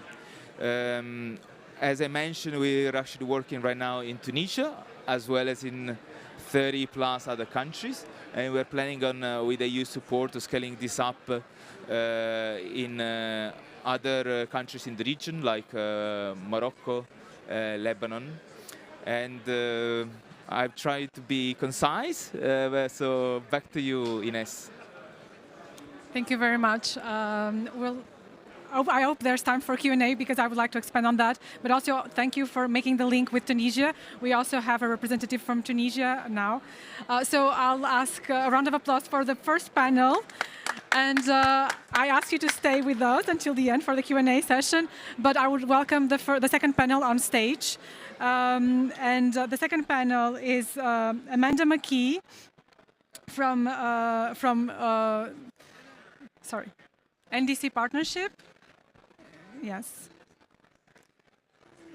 Yes, Zubair bin Ajaf, the official delegate from Tunisia, and Simon Pflugger, analyst at Climate and Company. Thank you both. So I think I'll start now with Zubair. You are the lead coordinator for Article 6. You are from Tunisia as well, from the official delegate. I would ask you a question, obviously, to briefly introduce yourself, but also to brief us a bit more as a young negotiator within the Young Negotiators Group that was set up within the official delegation back in COP26 in Glasgow. Could you expand on that? What is it? What is the objective? So that would be my first question to you. The second question would be, what is the linkage between carbon markets and the negotiations of the new quantified goal on climate finance? And obviously, if you can, what you can share with us on an update of negotiations, how is it going? If you can share something, that would be very much appreciated. Thank you. Thank you, Ines. Thank you for all the Mediterranean Pavilion for the invitation. As a proud Mediterranean, as said our colleague, we would like to emphasize the importance that we will have youth inclusion into the negotiation for the Mediterranean area, because we are one of the most affected area with what's happening with the climate change, and we are also the one that needs action now on financing mechanism on making it real. Operationalized. So the initiative that we had in Tunisia back in COP26, and we are already working within the official delegation as Young Negotiators Group, Tunisian Young Negotiators Group, was a task force to help the Tunisian delegation into the negotiation process, and also a youth inclusion into the negotiation process. And it was first initiative in the region, and then I'm really happy that it has been duplicated in other Mediterranean countries, Jordan and Syria and other places, and hope for Egypt too, and not only in the global south, but also I see new youth into the negotiation process also from Spain and Italy, and it's very important that we have this youth action or this youth enthusiasm into the negotiation session that will bring an update, that will bring refresh, and also that will bring new motivation into the negotiation and the pressure also on the negotiation. Because mainly now we're speaking about what's happening on the negotiation process.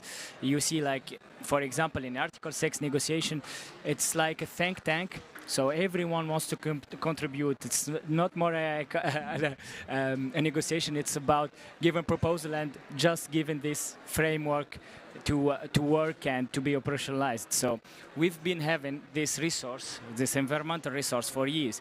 But it's the new thing that we are putting value on this, and it's a new thing for the whole world, and everyone wants to make it perfect. So that's why we are taking that much time to making this mechanism working. And I think we had a lot of resources before that we have pricing on, but it's new that we have pricing on carbon, and that's why we're putting long-term objectives, and we are changing this objective. Before the NCQG, we had the global quantified goal, and this is really important that we had a vision on the mechanism, on the, as the fellow said, from the banks, and it's really important that we emphasize this climate action and this climate funding into especially local initiatives. Local initiatives are the main core of making this financing mechanism operationalized and had a real impact on the communities, because nowadays we have our differences, but we are in front of a global threat, and it's not like about the future, it's now. So even the mechanism must be operationalized now. So that's what we are speaking about. and technically it will have a lot to process. That will lead me to the next question about some technical aspects and the linkage between NCQG and carbon markets. So since I'm focusing on Article 6 negotiation and mainly carbon markets 6.2, 6.4 and non-market approach with the 6.8, we've been into this give and get into the negotiation and working on the framework that could help, especially in MRV, the NCQG negotiation with their new institution. And also, given the new type of project, nature-based project, will help the carbon markets to not serve only for mitigation, but also for adaptation as a new opportunities. And I think it's really crucial that now Article 6 will serve not only for mitigation, because historically it was serving mainly for mitigation actions, for mitigation purposes. So now I think it will be very, very important that it will serve also for adaptation. And with those kind of projects, we'll have the linkage within the new streamline or a new level up for the NCQG operationalized for the next years. I hope I was not taking the floor for a long time, and we will open it for the Q&A. Thank you. No, thank you very much. You're very on time. We will get back to you, hopefully. I'll give the floor now to Amanda. Amanda, thank you for being here with us today. I would like to hear from you on mobilizing the NCQG for adaptation in the Mediterranean region, obviously, but how can the Mediterranean countries access necessary adaptation finance with NDCs serving as vital frameworks for prioritizing adaptation needs at national level?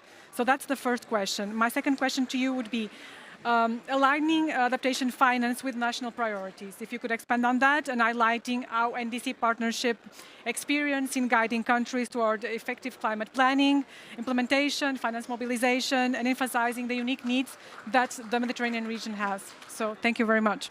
The floor is yours. Thank you. Thank you so much for the invitation. Not a proud Mediterranean by birth, but by marriage, I am. So just wanted to make that by choice, yeah.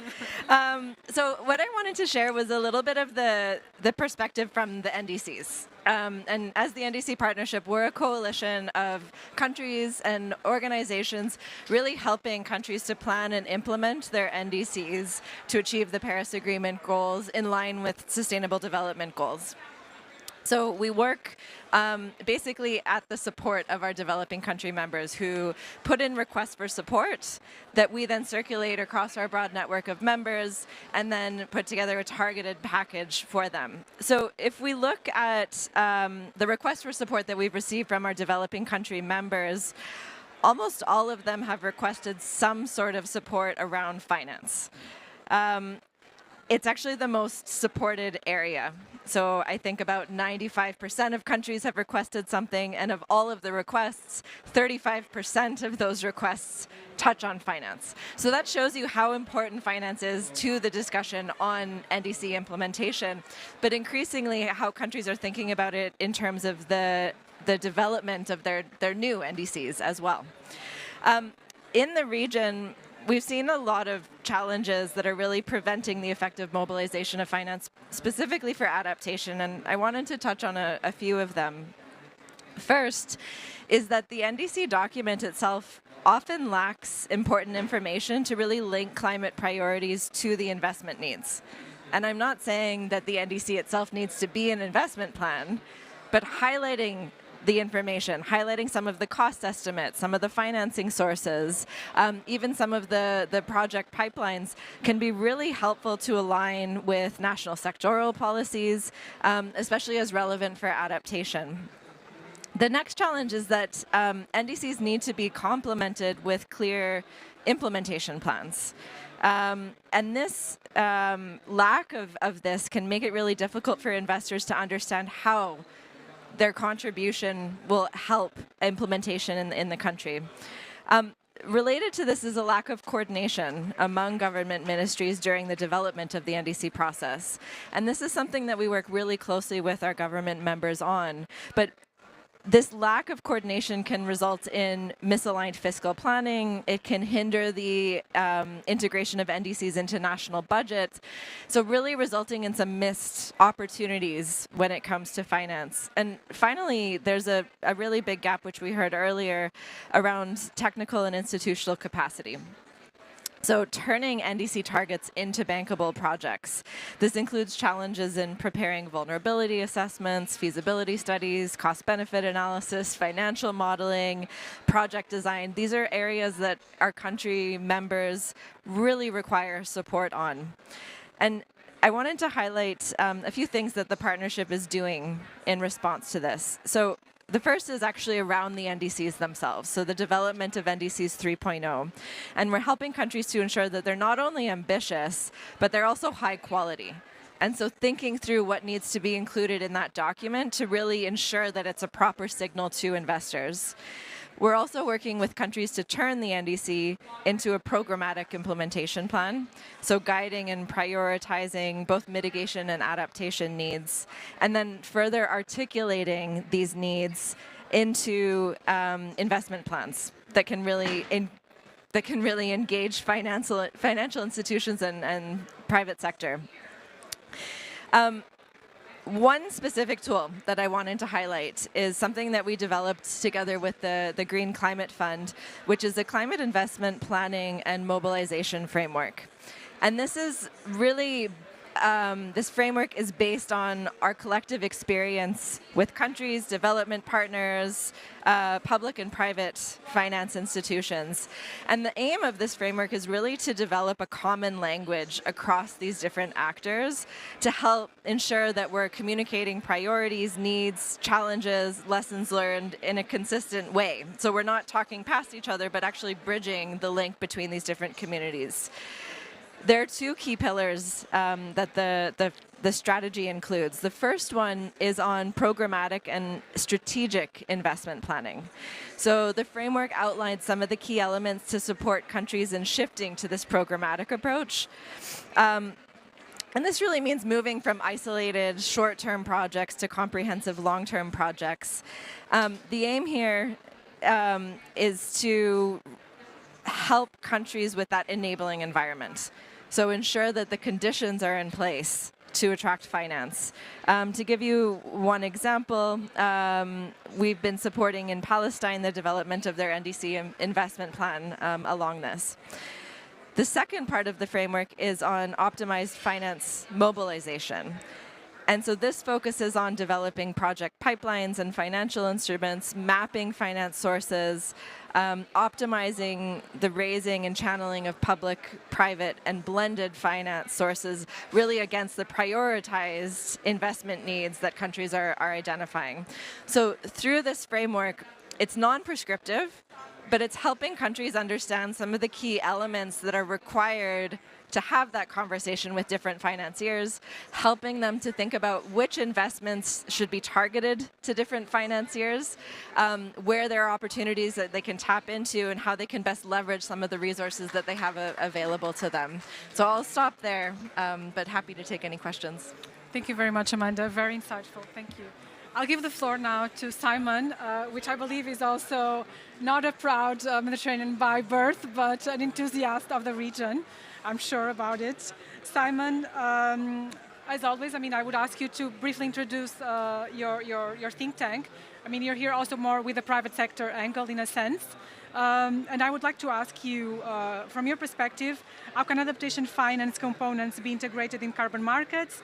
And we heard a lot about Article 6, also on Monday's landmark decision. So how is Article 6 addressing this?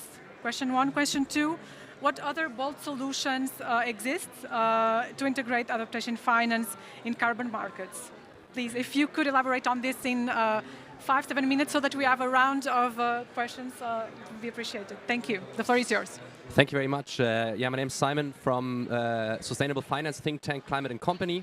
We're German, European based, and I'm not just a Mediterranean enthusiast, but I'm also proud due to the relationship with my partner, due to living there, and I think I also can say this due to being a European, because this beautiful region is in Europe. I think Also a little bit trying to be quick. In respect also to my country's beauty, it's actually worrying me to observe that those vulnerable regions in the need for adaptation are so beautiful, such as the Mediterranean, which I think is really rich in history, culture, and nature, as we all know. So I just wanted to say this, considering the Global North responsibility here, there are many responsibilities for this much-needed adaptation finance I think, in our global common interest. And to your first question, Ines, so I think, how can adaptation finance be integrated in carbon markets? I think straightforward solution is to start including them as co-benefits in the mechanism's methodologies. So, but we need to really consider here that, or we need to make them eligible for the additionality component, but they need to be very clear, because we cannot finance, for example, an infrastructure project that would have happened anyways. So additionality criteria needs to be, we could integrate them into carbon markets methodologies, but they would really need to prove that they wouldn't have happened financed anyways, as it's currently the case a lot in carbon market methodologies. I think this would be one forward solution. This is being already done with, for example, co-benefits for biodiversity protection. So I think that the methodologies for carbon markets, they should consider picking that up, that adaptation components. Now, creating direct link to Article 6 negotiations, I think there's already a crucial component within Article 6, which is the share of proceeds. I mean, this is nothing new. This already also existed in the CDM phase, in the predecessor of Article 6 of the Paris Agreement. However, there's this, especially in Article 6.2 and Article 6.4, there's a certain percentage that those finance projects, they have to provide a certain percentage to the adaptation fund.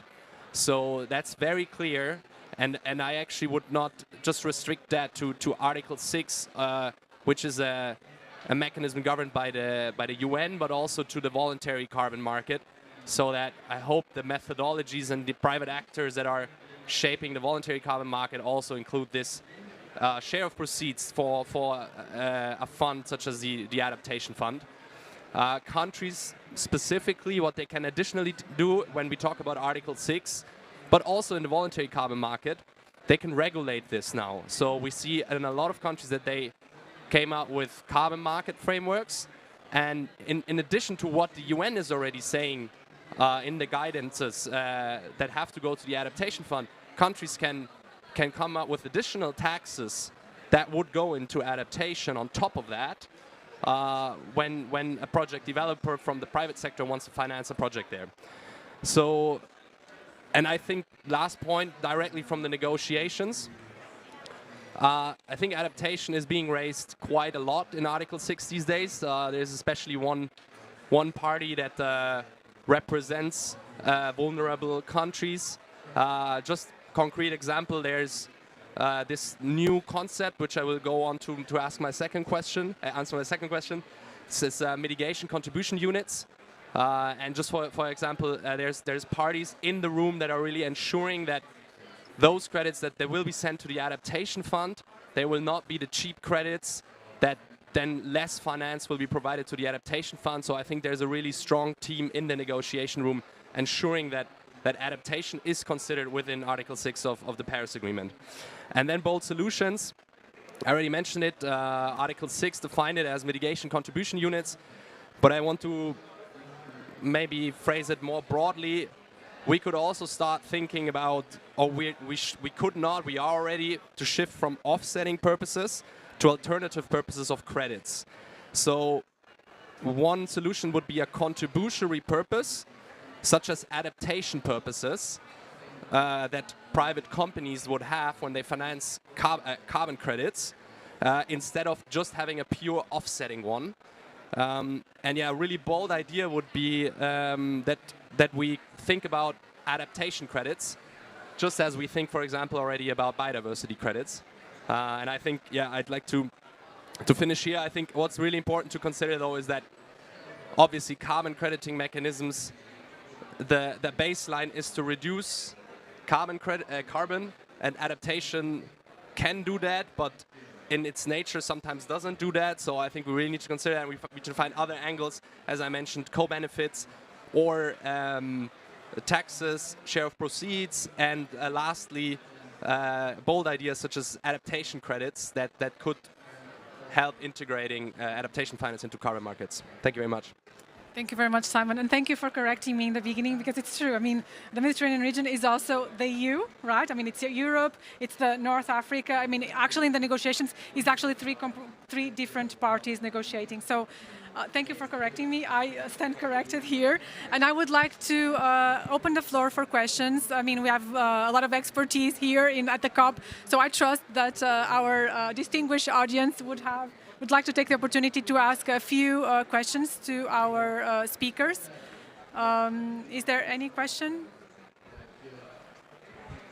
Thank you. So we have a question at the back.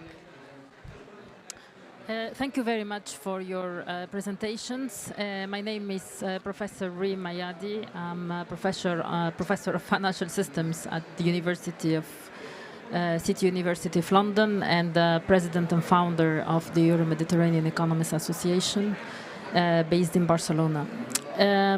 Yes, what you have talked about is very interesting, and of course there are many initiatives to unlock this NCQG and carbon market opportunities. Of course, at the beginning of the COP, there has been an agreement on the global carbon trading deal agreed, which is interesting, but I do not know to what extent it will be implemented in terms of, for example, the level of preparedness of the countries to enter into this global partnership.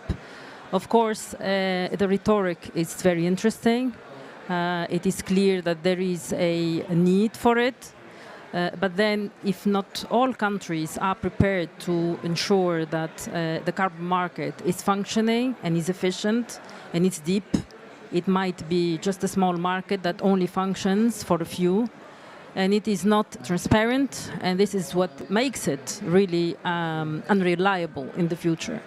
So what is important here is to, when you want to have or upscale, particularly adaptation, I think one of the speakers mentioned that specifically in terms of the carbon market, it's used for mitigation. I don't believe very much on this separation between adaptation and mitigation. I think we need to go simultaneously, at the same time, practically, and ensure that even adaptation is much more scaled up, while mitigation, it goes hand in hand. Now the problem I see is that one, the carbon market is not functioning properly globally. This is number one. How it will work in the future, I do not know, because of course you need to have, for a market to function, you need to have regulatory framework for it, and it has to have stability of the regulatory framework for it. I served for many years as the chair of the advisory board of the European Banking Authority. And I can tell you, and I would say with a lot of disappointment, that we never had one time speaking about a carbon market. So in the head of the banking sector, it simply does not exist. And this is a reality in Europe. This is not a reality in Tunisia or Morocco, or most probably those countries that don't even, they just talk about it as a paper, but then in terms of implementation, this is not real. And we need to understand a little bit more nowadays what is real, what is really a wishful thinking. And I'm sorry to say it, that carbon market today for me, I'm an academic, but at the same time, I am very much connected into the regulatory framework. It's just a wishful thinking, and it's very tiny. Now, the second point is, if we want to unlock adaptation finance, we're not talking about 1 billion, 2 billion, 10 billion, 15 billion. We're talking about hundreds of billions. This is in the best case scenario. So it means the best case scenario is we don't have huge flooding that is not only touching Valencia or Malaga. We have a full flooding for 3, 4, 5, 6 countries. So how are you going to deal, number one, with the adaptation? But adaptation, I'm not even sure it's there. But then second, the destruction of value after the disaster. So this is also what I call disaster cost. And the disaster cost nowadays is not an insured cost. So it means that we need to connect adaptation finance with insurance and reinsurance, but not only from a private perspective, but also from a public perspective. So it means that we need to have appropriate mechanisms of insurance and reinsurance with the public sector. And this is again back to taxpayers. In my view, we are all talking about very tiny, small elements, which in my view, the challenge is much bigger, much bigger, because I've been in 3 events over the 6 months at very high level, and all were talking the same, but then the majority of people said that we are in an equilibrium that is not functioning anymore, and we need to really think of beyond what all of this. So this is probably my perception of the talk. But what is your view? I mean, you are inside the negotiations, you have the finance, and what is your view about all of this? Okay, thank you very much, Rim, for bringing the insurance and reinsurance factor into the discussion. Whoever wants to take the question? I want to really be really brief. I think there's a lot of capacity building going on, especially when we take the concrete example of Article 6 of the Paris Agreement, because that's what I like about the topic is we're doing something, we're implementing, we're trying to achieve what is needed to finance the Paris Agreement. And now we're trying to include adaptation here, which we talked about, and I want to give the word to Zuba, because he comes from a country where this capacity building is already happening for the government authorities especially to use Article 6, and I think I can let him speak on that. I think Tunisia is already a front runner in this regard. Yeah, thank you, Simon, and can you hear me clearly? Okay.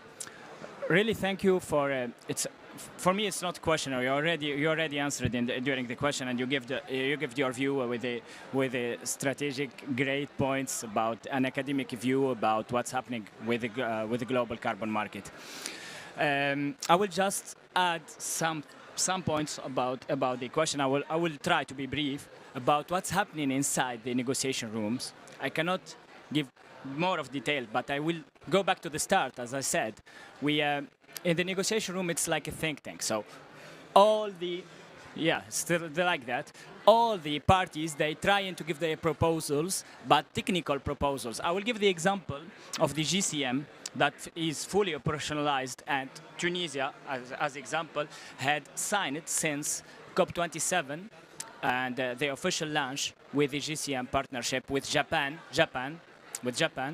and we had already more than 3 projects working on within the Article 6 framework. Also with Switzerland now for Tunisia, for Morocco also with Switzerland and other countries, and Singapore also had already their program on implementing it's not just theoretically, it's on practice. We have seen so many projects working on, and for example for the GCM they had more than 17 from the global south countries, partner countries within their program. So let's go back to that point about giving 17. Islamic Bank, I don't know about it was 17 countries in partnership with the GCM already working on. And just, I will go back to the proposal. I will give again the example of the Japan, because they do the process with not a done for you, it's a done with you. They give you the means for the capacity building to implement, to help those global south countries to be ready for the Article 6 implementation. And in terms of readiness, in Africa, for example, we had a lot of differences in terms of readiness. We had our champions, Ghana and other countries. They are already fully operationalizing, and they have their own platform, their own registry, and they have the linkage with the international registry.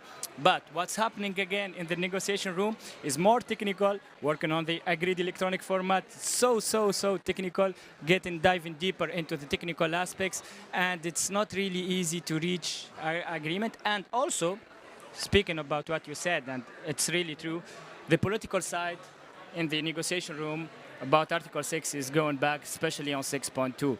6.4 is okay now without political stacks. We are technically smooth, but for 6.2 we have the political side again, and it's really important that we. Thank you. We are overrunning time, but Rim, very shortly, 30 seconds. If you want to make a remark in 30 seconds, it's okay. Okay, one question. What are you doing with greenwashing?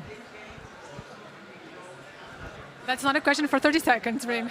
That's a question for a whole panel, yes. you know. And greenwashing is I think you're academic and you can have your already paper published about greenwashing in all sectors, finance sector. Yes. So I'm going to try and respond as quick as possible. So the key point here is that there is no one-size-fits-all solution to the problem we have at hand. It's a very complex problem that requires a whole lot of solutions from different buckets. 6 colleagues, they've talked about what they're doing. I've talked about what multilateral development banks are doing. There's a role for private sector actors where they also have the role. But what is much more important is that we're seeing that we're moving the needle bit by bit on a daily basis. I give an example. As MDBs, beyond our commitment, there's a lot of transformation that is happening within our institutions, especially with the push that we need to reform our institutions to be able to respond to some of these big needs. And one thing that I can say is that today, I've been in the MDB system for over a decade, and I can tell you that what I've seen in terms of the huge shift that has happened, particularly to respond to some of these emerging needs, is huge. The ISSB standard, which is basically helping us to actually look at how we look at issues around the taxonomies and how we report on sustainable finance activities, including adaptation. Adaptation being a very strong element of that. As MDBs, today we just launched our outcomes, our outcomes report, which is basically not just talking about the finance, but what do these finance, what do they mean? So if we come to this kind of conversation, I will tell you that we've committed 40 billion for 2030. What is what? So, like I was saying earlier, so we've committed 35% of all of 35. Okay. And also, at the start of this year, 100% of our project, they are 100% Paris aligned with the objectives of the Paris Agreement, including ensuring that we are committing to climate mitigation objectives, adaptation objectives, but more so aligning those financial flows with the overall climate objectives. So these are commitments that different institutions are taking. TJ, Rim, as much as I want to continue this conversation, we'll take it offline. We need to wrap up. And I would like to thank all my panelists. I would like to call you all on stage for a family photo. And for sure, we'll continue this discussion in another occasion because there's much more that needed to be said. Thank you very much. Thank you to the audience as well. If you could come on stage after as well. Yes, yes. I think it was a very good.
Yes, and on screen also. I have Nagla, 2, 3, Mais. Vincent, you are the only.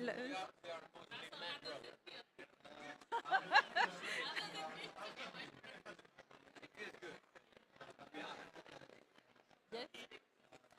Good afternoon, everybody. I don't know if this is working. Yes? Good afternoon. Okay, yes. Huh? You hear you? Yeah, I think that's better.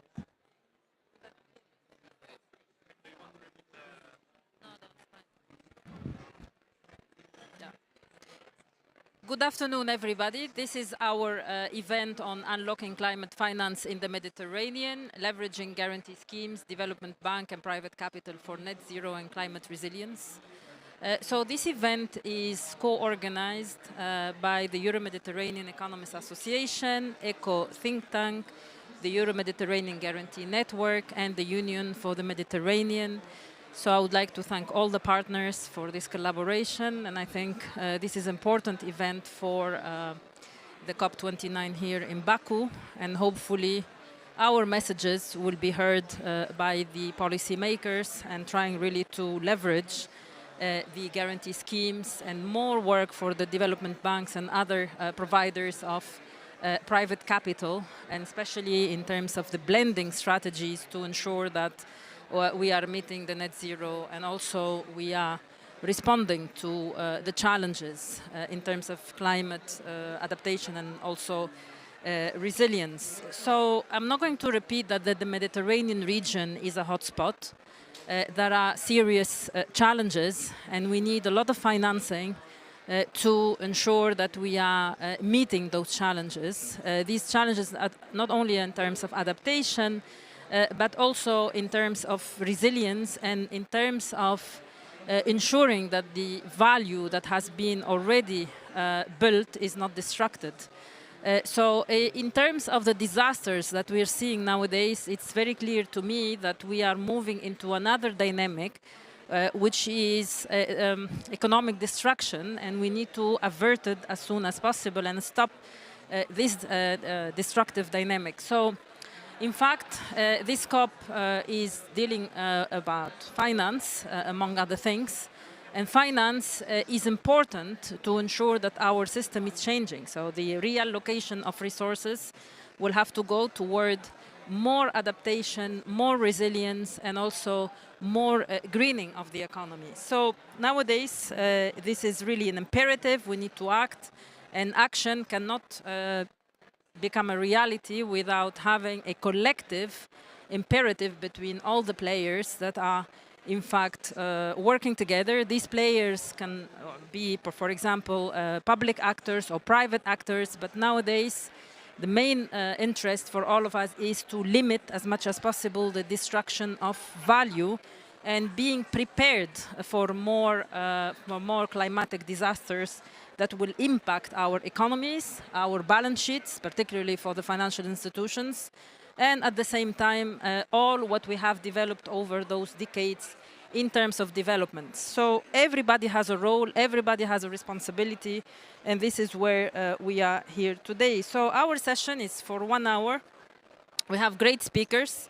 And then what we try to do is to explore very important questions. One of them is how guarantee schemes can serve as a catalyst for green instruments. So how to mobilize more guarantee schemes for that, for greening the economy. What are the different roles of, for example, development banks and private financial institutions to ensure that this private capital and overall public capital is blended in a structured way, coherent way, transparent way, to ensure that we are moving into this imperative that we are setting to our societies. And finally, financial inclusion. Financial inclusion is a very important topic, and we need to mainstream it to also greening our economies. Nowadays, we talk about financial inclusion generally, but also in terms of digital. But also green financial inclusion is essential because we need to give access to individuals, to small and medium-sized enterprises, to ensure that they are also part of the game. We're not imposing to them a new economic model, but then they are also understanding in terms of the financial education, in terms of financial literacy. This is all a very important element that we need to talk about. And collaboration and regional collaboration and collective collaboration is very important too, based on the projects that the European Union, via its programs, is funding, and other players as well. So here we have our agenda. I will start with setting the scene. We have here Beatriz Moro. She's a senior policy advisor at our partner in this event, ECHO. ECHO is a climate think tank, climate change think tank. So this is great to have you here with us today. And Beatriz will give us a brief introduction on the overview of the current climate finance landscape. So Beatriz, you have 7 minutes. Thank you, Rim, for this introduction. I will try to be very quick, but again, I want just to give you an overview of two main key points. The first one is related to the potential of the electrification of the Mediterranean area, and the second one is more related to financing this transition, what is needed to unlock climate finance. So I think it's worth mentioning that a few days ago, representatives from Azerbaijan as co-presidency, Egypt, Italy, and Spain, and there's a big initiative, the TerraMed initiatives, that was actually implemented by different organizations. But the main thing here is that this initiative's goals is to set a common target of 1 terawatt of renewable installed capacity in the Mediterranean region by 2030. So this initiative, for me, represents a concrete first action to implement the goal, the global goal that has been set at COP28 in Dubai, when we committed to triple the world's installed renewable energy generation. So just to give you a few numbers to understand better the Mediterranean context, today the Mediterranean region has the capacity of just 90 gigawatts for solar and almost like 80 gigawatts for wind. But however, we need also to remember that we need to consider actually that North African countries have much lower capacity installed, that is around 12 gigawatts. So, and on the other side, with the report that recently ECHO and other partners published, we estimated that the capacity that could be installed in the region is more than 3 terawatt.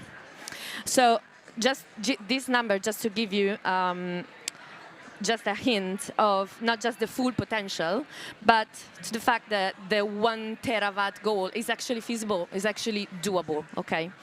But, and here I come to my second point, this objective cannot be alone. We need to implement financial strategies that comprehends both the sides of the Mediterranean, both northern and southern countries. So, and this plan, this financial strategy, actually should have as a main point to filling this gap, like between our current capacity and what is needed to achieve the decarbonization goals. So we are here in Baku, and this is the so-called already titled Finance Call because of what you said, Rim, before, the new collective quantified goal for climate finance. So for me, again, this is an important signal of implementing the global goals. And of course, Mediterranean area is not an exception. Like achieving this potential, this renewable potential actually, requires significant financial commitments and a coordinated financial strategy. And when I say coordinated, like among all the countries of the Mediterranean region. And Recently, ECHO published actually another report that touches in collaboration with E3G that focuses more on the need to develop a systemic framework for transition plans. I'm talking about transition plans, because developing a transition plan that could actually be developed by the private sector, corporates, financial institutions, public financial institutions, governments, nations, starts from a commitment, a science-based commitment, of course, and then outline concrete actions, measures to decarbonize these own activities. So I think here in this context, the upcoming NDCs updating cycle that will come in next year, actually in 2025, provides a clear window of, let's say, a window of opportunity for countries across the Mediterranean region to set higher ambitions targets, like concrete targets. But these are just targets. We cannot stop here. We need to implement, as I said, the transition plan. So after the commitments, this plan should comprehend a clear assessment of the capital expenditure, so the cost of the investment, the initial cost of investments, and the operational expenses. And again, we cannot stop neither here, because we should also define the financial strategies, like how to finance these costs, okay? And we need to identify which actors, we need to identify which tools, like financial tools, that can truly finance the transition, okay? And because the Med area is varied area, a comprehensive regional visual is needed in this case, okay? So that's why I want to mention that this, like say, holistic approach should comprehend both an horizontal vision and a vertical vision. So when I say horizontal, I mean like that these financial strategies could be developed with all the north and the southern countries in a coordinated approach. And of course, recognizing always that all the Mediterranean countries has their specific needs, their specific context, geopolitical context and whatever. But a coordinated vision is needed. And vertically, when I mean vertically, I mean like to unlock these investments, the region should have, let's say, a financial strategy that combines both like the long-term policy commitments, and we already talked about the NDCs, but also a governance framework, and we can call it like a national transition plan.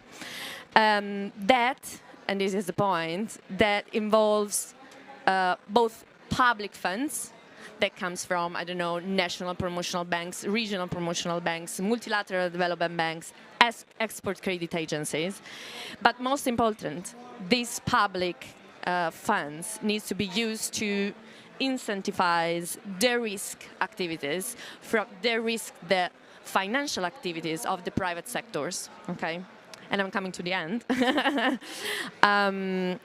Because the real point here is of this coordinated vision, like vertical coordinated vision, is that we need to mobilize private investments, okay, to drive the private funds where, say, the finance wouldn't go alone, okay? And yeah, and of course, the main topic of this panel is around guarantees. Why? Because a higher perceived risks means a higher rates, interest rates, means a higher cost of capitals. And all of these are hampering like the capacity of the governments and private companies to develop new renewable projects. So I'm concluding here, like again, to underline the critical role of the guarantees that could play a pivotal role here on de-risking the investments in the region, especially in the Mediterranean region. So thank you, and back to you. Thank you very much, Beatrice. I will leave it. No, you can stay a bit there. You can. I think, Beatrice, you gave us a very good overview. the challenge is feasible, so we can still work on it if there is what you say, the collective approach and coordinated action. And I think these coordinated action, they have to come from somewhere, of course, for our region. So somebody or an organization has to coordinate all of this. But then at the same time, you know, there are a lot of political and also differences in terms of the risks, perceptions, and also implementation of all those strategies. Now, you also mentioned, of course, the guarantees, and this gives us a good introduction for Luc Moriot. Luc, he's a partner of Finactu.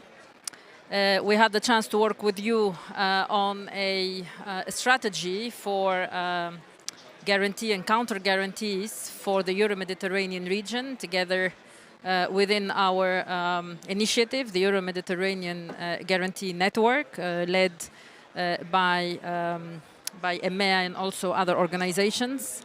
So, Luc, what is in fact, the role that you see for guarantees and counter guarantees to not only the risk, but at the same time to upscale climate finance? Yeah, thank you, Rim. Good morning, everybody, or good afternoon in Baku. Definitely, we are all aware of the potential significant impact of guarantee mechanism on unlocking more financing in a context where the banking sector and development banks broadly have also the situation may vary from country to country, enough liquidity. And this is a positive thing that we have to underline, that there is liquidity. Guarantee can only work if you have liquidity. This is true for SME financing, which is the current main target of current institution, but even more so for green financing, which is not well known to local financial institutions, and they're supporting guarantee funds. Let me take just a concrete example, which is the financing of projects under the Article 6.2 of the Paris Agreement to issue carbon credits. There is very little local funding available for this type of project, even if it is profitable. And the result is that it is taken over by organizations that are not local, and the value created is probably not fully returned locally, including in the form of taxes and duties. And obviously, and is more important, some projects lack financing or are delayed, and this project could have been financed locally. I would like also to stress the role of counter guarantee, which allows guarantee funds which are on the ground and in contact with financial institutions and projects to multiply their impact. This is very important, and there are still too few risk-sharing patterns, and this, I think, this is what RIM we have tried to push with EMGN, and there's some road behind that. The stage is set, and now I would like to share with you today some thoughts on how we could do better, because everybody is okay for more guarantee, for the potential of guarantee, but how we could do better.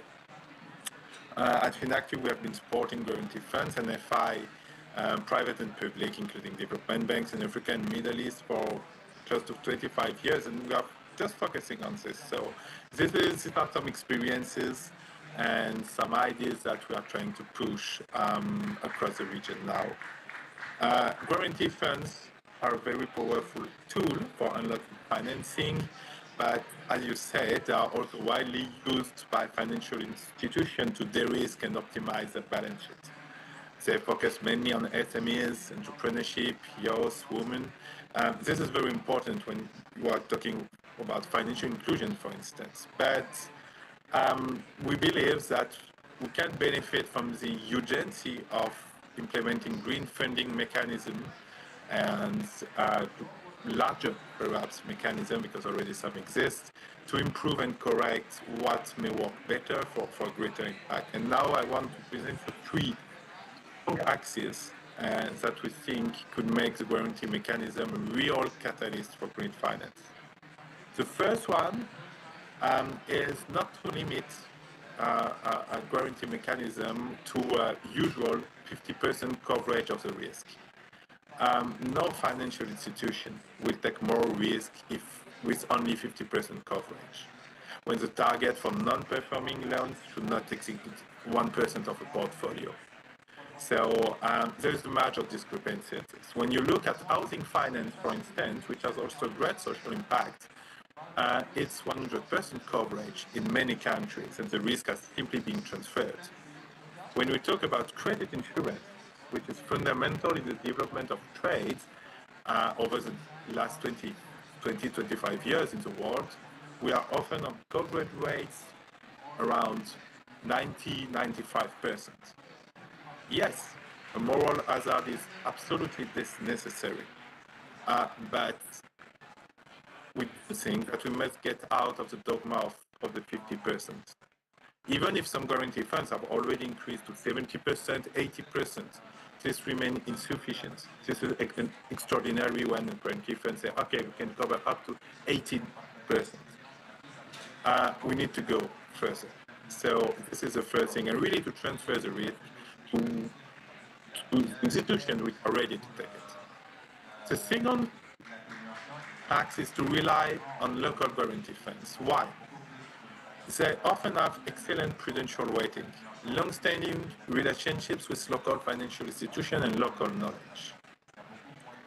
Definitely, you sometimes have some political interference, but you can always work with them. This can be done through reinsurance or re-guarantee, counter-guarantee, or even with fronting mechanism if you want to keep a commercial relationship with the project itself. Almost all countries have such local institutions, and we do think that this institution need to be strengthened and supported and to be used at the forefront of green guarantee, if I can say.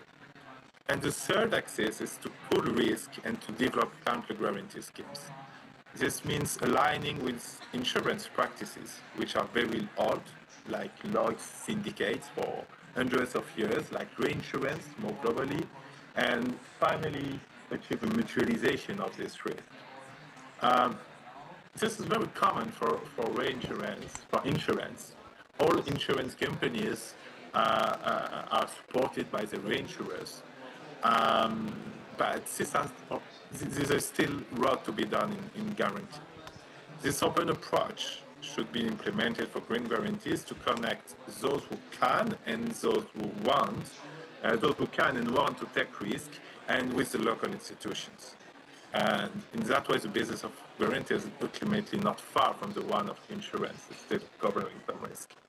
And definitely, we think that this can be done on a regional basis across Middle East and North Africa, and across the Mediterranean, and especially for green financing. Africa, Sub-Saharan Africa, has already set up such mechanisms through regional guarantee funds acting as counter-guarantee bodies. So this can also be done and can fuel really the growth of green guarantee and then green financing. And just to conclude the final word, I do think that we can have more volumes, larger transactions, thanks to the guarantee and counter-guarantee mechanism, and thus allow green finance to be significantly accelerated. But it is really important to ensure that the mechanism are truly adapted, and we collectively probably have some progress to make in this direction, with two things: excluding any dogmatic approach. It's not because we have done this before that we still have to do this. I think that climate is a perfect example. And second, fostering innovation, blending, and trying, test and learn, and do it quickly because there is a planet. Thank you. Thank you very much, Luc, for this introduction. I want to use always when about risk, instead of risk transferring, is risk sharing. This is extremely important because, as you know very well, securitizing is risk transferring, but we need to keep portion of the risks on balance sheet to ensure that the risk is properly managed. So we have an imperative to respond to climate change and to green our economies, but at the same time we need to ensure that this our financial system remain stable. And this is quite important. So thank you for this. Now I would like to introduce Nagla Bahr. Nagla, she's the CGC, so the Egyptian Guarantee Scheme member of the board of directors of Egypt. And she's the chairwoman of the Euro-Mediterranean Guarantee Network, and she's a very good friend.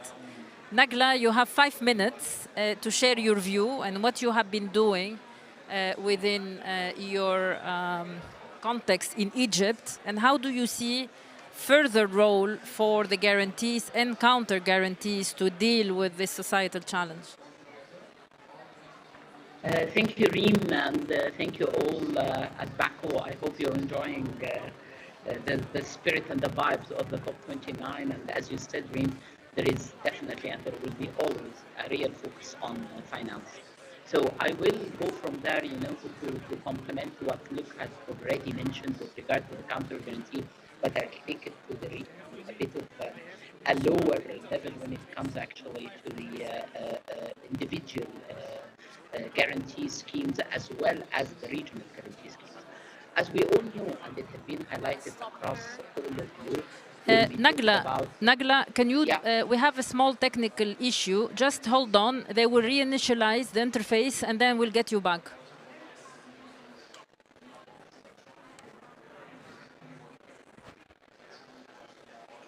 Technical problems. It's fine. Yes, Nagla, you can proceed. It's fine. Done.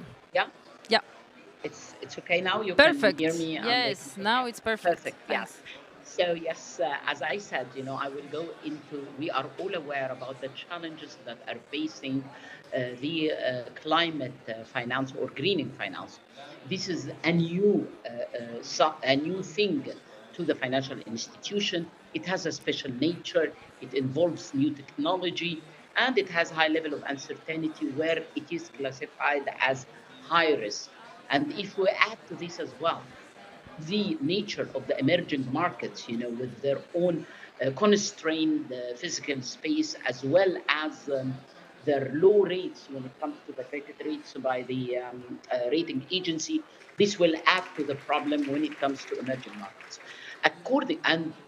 As highlighted by our colleague, there is this gap in decarbonization, as well as there is a clear mentioned gap in finance that had been highlighted that is reaching USD 700 billion or something, and we need to bridge this gap. So how this will come when we have all these challenges? Here comes actually guarantee. And the guarantee as an industry, it proved to be a right tool, particularly in situations like this when risk elements involved are new and we are not aware of. So guarantee as a de-risking tool, and as you highlighted, risk sharing tool and risk mitigation tool, it has different definition, can step in actually and cover part of the expected risk for any finance, whether this finance is normal debt finance or investment finance, and can actually overcome in the deficiency in our markets and overcome the constraints that are faced by the financial institution. This fact actually had been proved. The pandemic in particular proved how important, how efficient is a tool like guarantee. IMF, in a study mentioned in 2022, indicated there is a guarantee industry of almost 2 trillion USD size. And almost 65% of IMF members are having an establishment of a guarantee, and the others were working on establishing their guarantee scheme.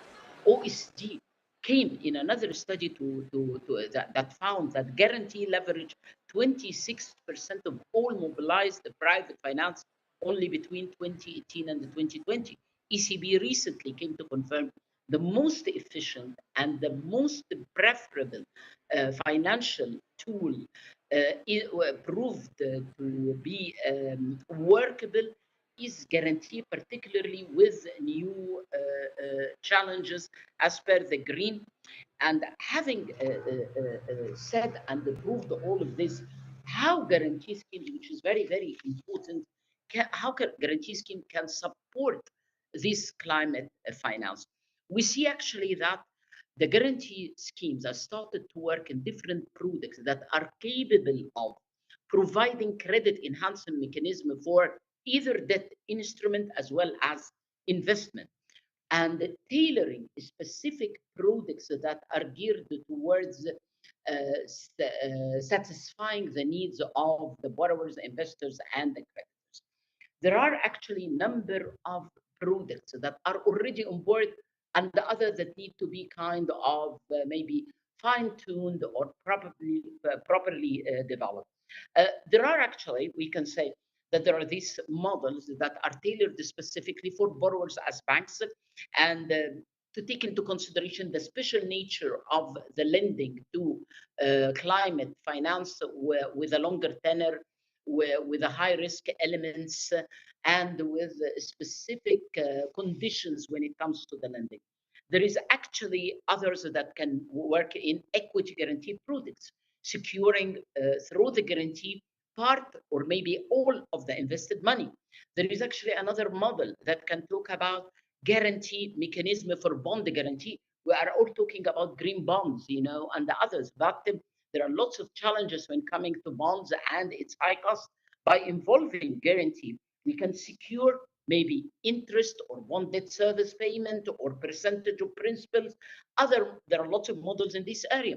And there are the alignments with the IFIs, which is very important. The coalition you highlighted to this actually, REAM, which is very important considering emerging markets' need for sometimes foreign currency to secure investment inside their countries, but in local currency. And in certain alignments and the coalition like this, they can utilize the AAA rate of these financial international financial institutions.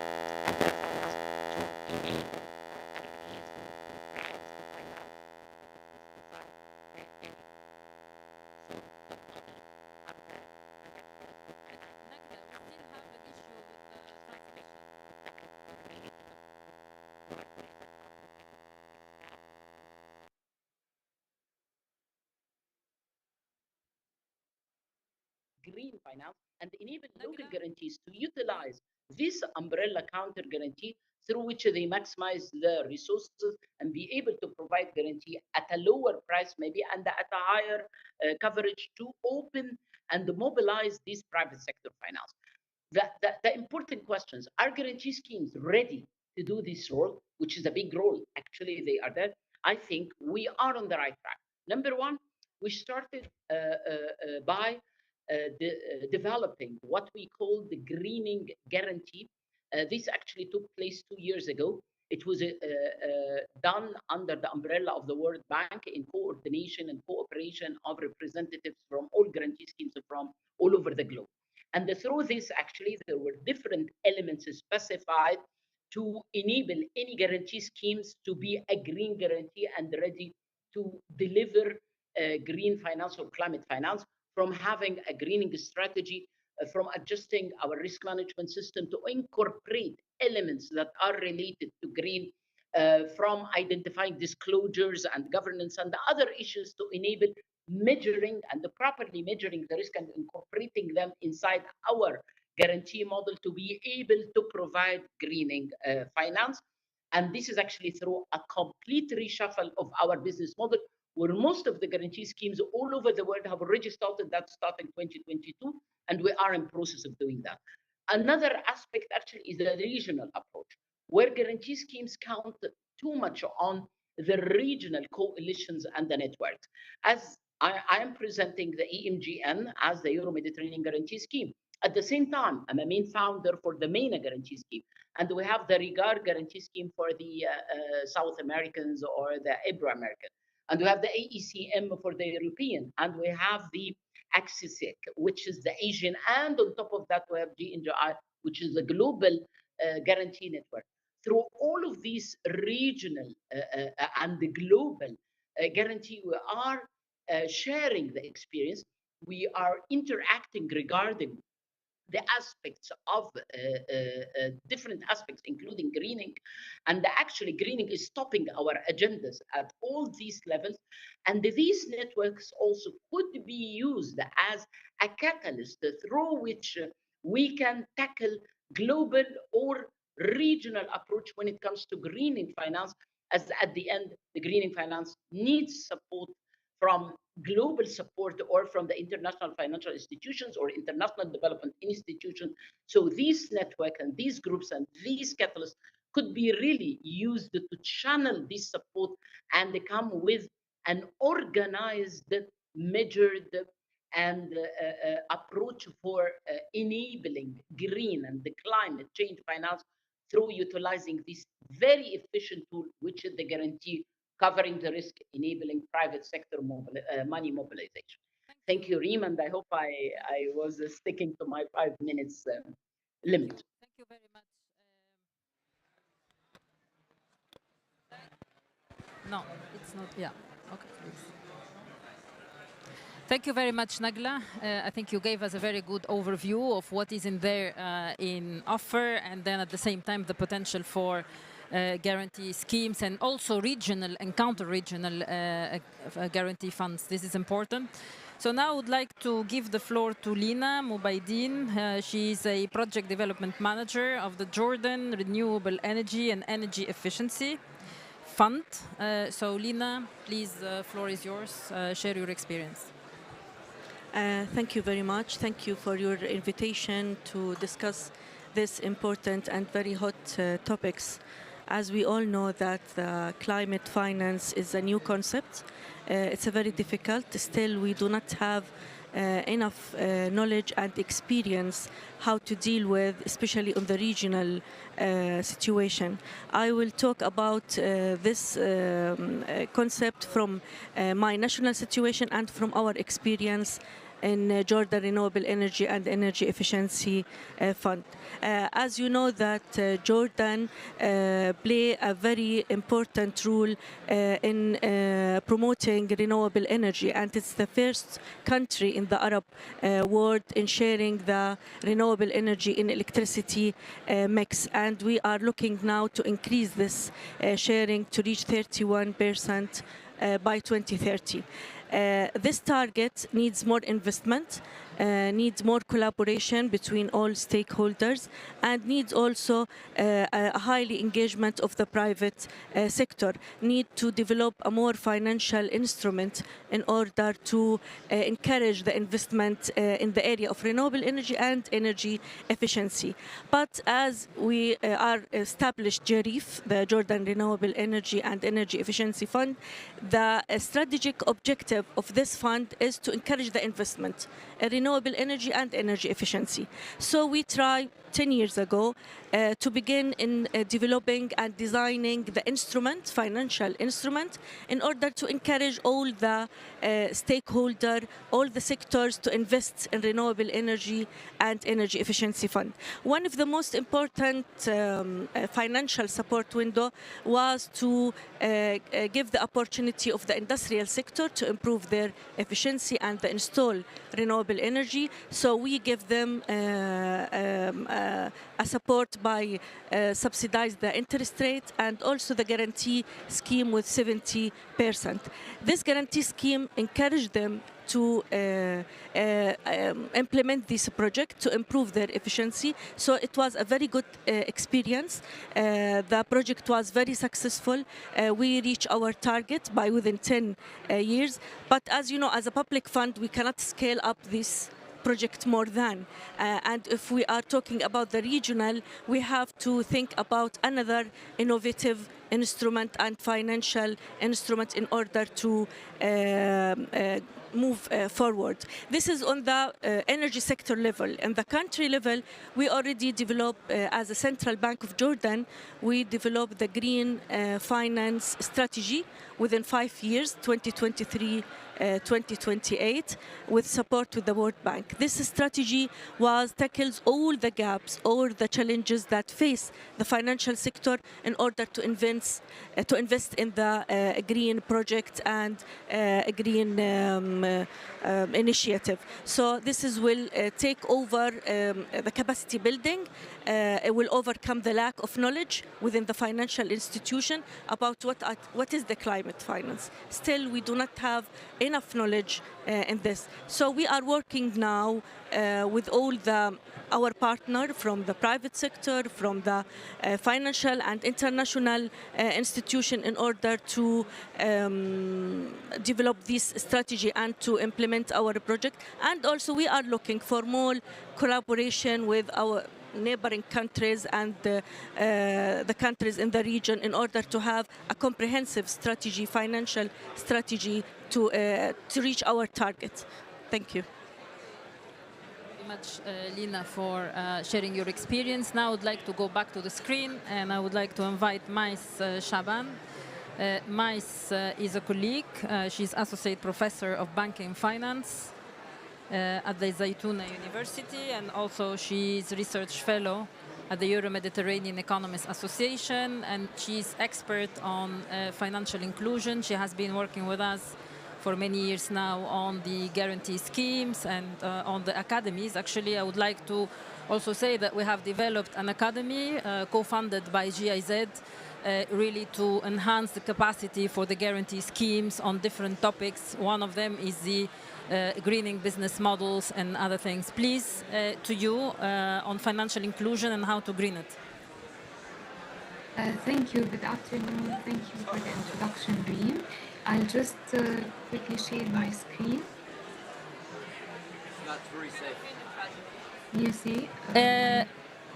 We have a bit of technical complication today, so we will reset again. Just hold on for 5 seconds.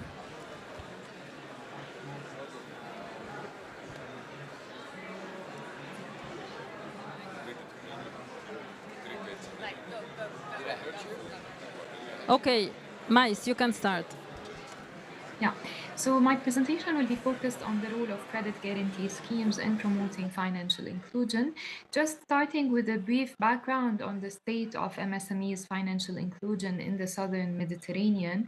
They remain significantly underserved, so few figures. Only 22% of firms have a bank loan. We have a very high level of collateral. Majority think that access to finance is a major or severe constraint, and we have a very high proportion of MSME finance gap. This is also shown in the low level of outstanding loans from commercial banks to SMEs in the region.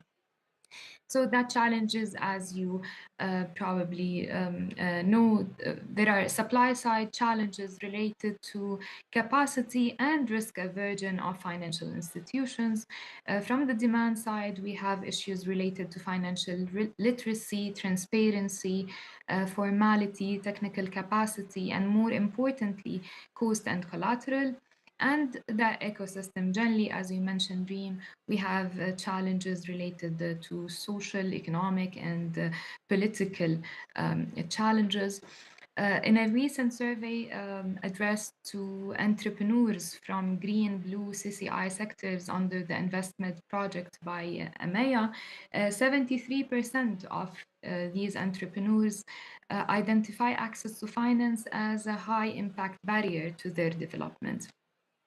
So the role of credit guarantee schemes generally is to provide a safety net for lenders by sharing, not mitigating, sharing risks associated with lending to underserved or high-risk borrowers.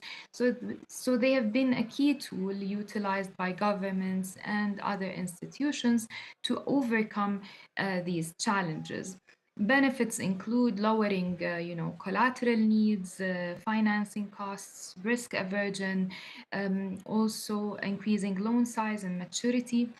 They provide loans to otherwise non-eligible SMEs, to priority sectors, They can also play a role in capacity building, and they play an important counter-cyclical role, as we witnessed in the COVID pandemic, which all leads to, stimulating economic growth and job creation. Few figures from our EMGN survey. There is a significant growth in the portfolios of CGSs in the region. If you look at numbers between 2019 and 2021, there is a growth in total amount and number of guarantees, particularly in Egypt, Jordan, and Morocco. In the survey, also the CGSs mentioned that 70 to 90% of MSMEs that they support would not have been able to receive a loan without their guarantee.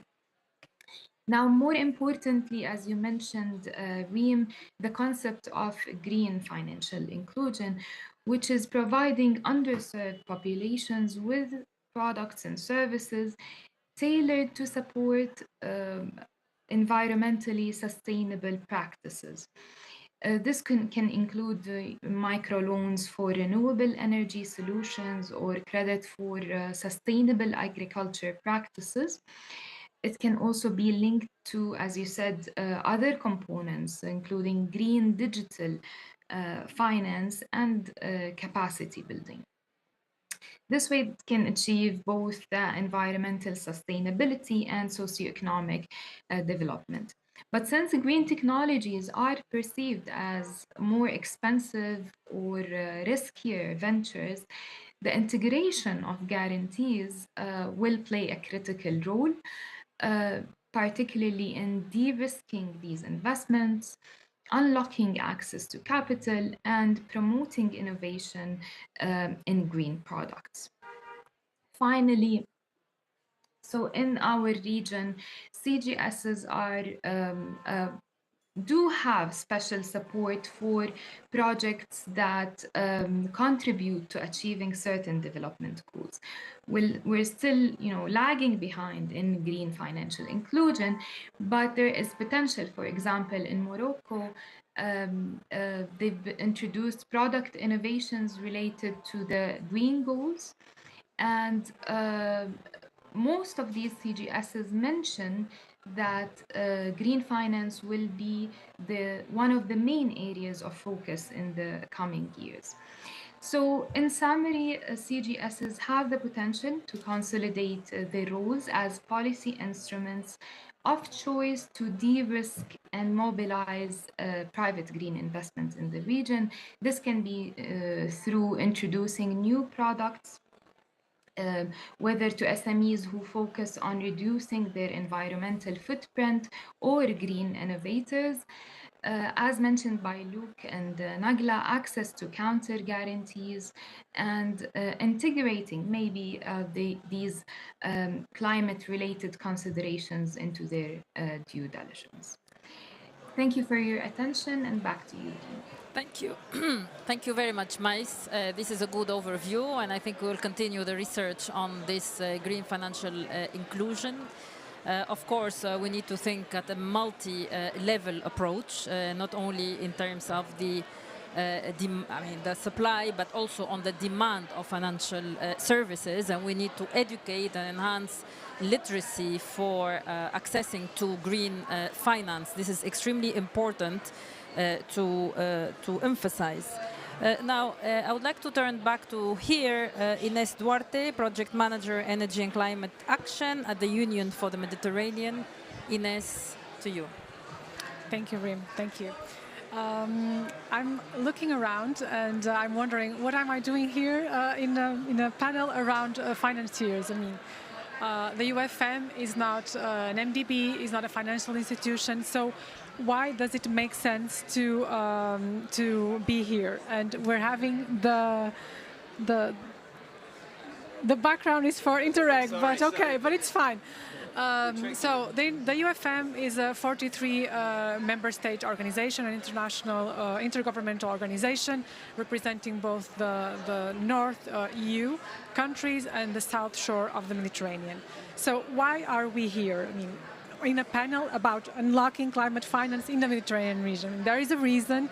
I want to explain why it makes sense for us to be here. I mean, we're here because even though we are not a financial institution, we as an institution, we are backing and we're trying to attract financing for green projects in the Mediterranean region. And how do we do that? We do that in many different ways. We do that by our convening power, obviously by calling meetings with relevant stakeholders. Obviously, I mean, we have the Green Week, we have the Business Forum, we have relevant sectorial meetings, but most and foremost, we also have labeled projects. And one of our labeled projects is actually the Euro-Mediterranean Guarantee Network.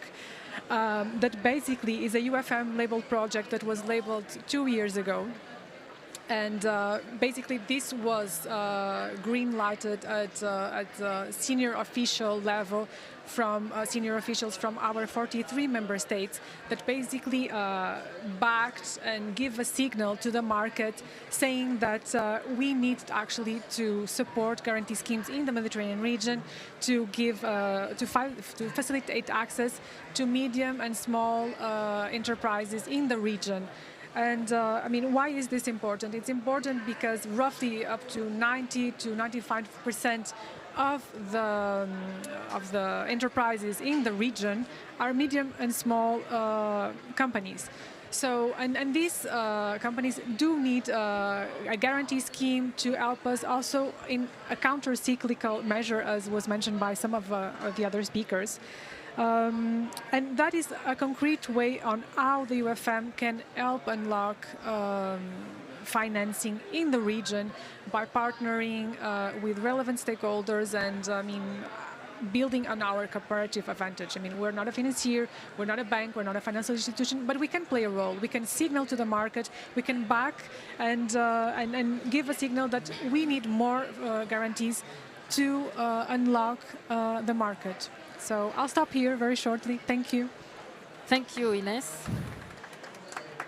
And I want to say one thing, that the genesis of EMGN started in 2007. And I remember it was a working group together with EMED, our partner and co-leader of the EMGN. And it was interesting because it was a paper at that time. And then UFM has been really part of the construction since the start up to today that is labeled. And I think this is important to ensure it's not only a label, but then really to promote regional cooperation and to connect with the climate action and financing the climate action. We need the local players. And beyond that, we need to ensure that the risk premiums are going down, because at the end, this is what matters in the market. So we have to work together collectively to ensure this is happening. So I would like to invite Vincent Ernoult. He's the coordinator of the Interreg Next Med program for the Western Mediterranean. And to you. Interreg Next Med program is all about addressing Mediterranean challenges.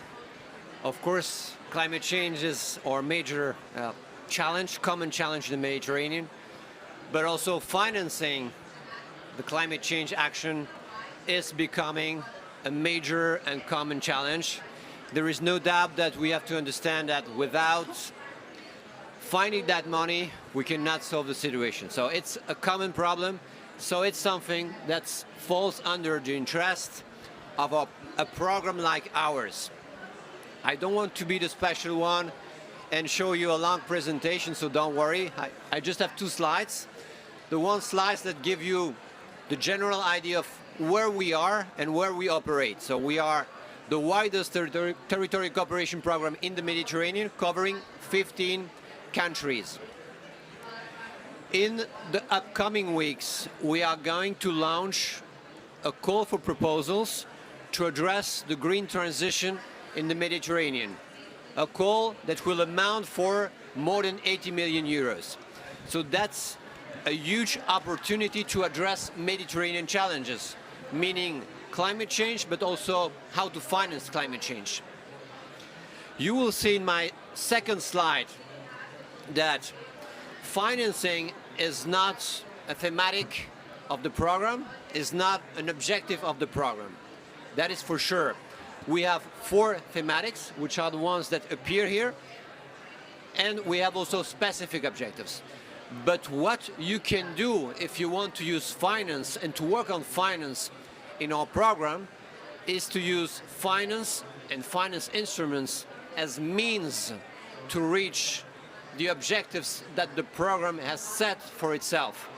For example, we have a very strong objective to make sure that the SMEs, the Mediterranean SMEs, are going to get stronger and stronger, more competitive, and more able to create jobs. In this case, green jobs. It's very clear. Financing instruments, finance innovation, new financial models can be means that you can work on with the objective of strengthening these SMEs, making them more able to address job creation, climate change, and even the goal that was set in Dubai, which was to triple the capacity of renewable energy in the Mediterranean. So that's something you can work on. Finance are means to reach our objectives. Of course, you have to start from one of our objectives. If you go to our website, you will find all the information. You will see 9 specific objectives. You have to choose one and then to consider finance always as a means to reach these objectives. Another one, and very quickly, another one could be all what is concerning reinforcing capacities, training regarding green finance. So developing green skills is a lot of things, but it can also be soft skills or hard skills, it depends. It can be both, but like the capacity of people or young people to understand how they can use, how they can take the best out of financing instruments like financial schemes, granting schemes, of course, or any innovative financial instrument to, well, of course, to develop their skills and to be more able to find a better job in the upcoming green market that for sure it's coming and is getting bigger and bigger. Over? Okay, I want to keep my promise.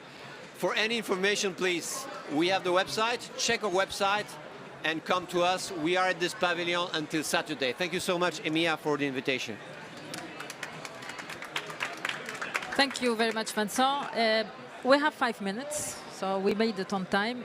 Can I have the speakers, online speakers on screen? Yes. So I would like to take one question or two from the audience. Yegane. Thank you very much. It was a very, I love this panel, and I think there is a lot of fruit for thought. But one thing that I see that in the region, the climate challenge is a regional problem. It's not really, it cannot be solved one country by country. But then the solutions are being developed at national levels. And so how we can develop a good climate finance in the region where the local cooperation is very weak. And I think UFM has a role, but then I want to hear from you and your experience, what are practical solutions to this problem? Thank you, Yegane. We have 7 speakers. So each one, less than 1 minute, please. Okay, 30 seconds, because you mentioned the UFM. I mean, definitely, at the EU side, I mean, it's a common market, right? And on the South Shore, it's a fragmented market along regional, I mean, country lines, I mean. Yes, it's a challenge, and we're trying to solve that. I mean, obviously by guarantee schemes, that's the one that we labeled, but also by being present here, being at the COP with one voice, trying to at least connect different 3 groups of negotiators and bringing the private sector also together. I think that this is a topic where we need to finance a scale, we need to mobilize the private sector. And I think the UFM, obviously, as an intergovernmental organization, has a role to play as a convening power, but we need the private sector and other players. Thank you. Thank you, Nes. Beatrice? I will be very quick because I think that I addressed a little bit of this point during my speech.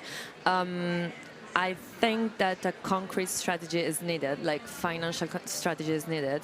And when I say financial strategy, before I also mentioned that we need different national transition plans. When I say transition plans, I refer mostly to the financial part of the plan, that are, again, national, so at territory level, okay? But these plans needs also to relate and be interconnected with the other ones of the region.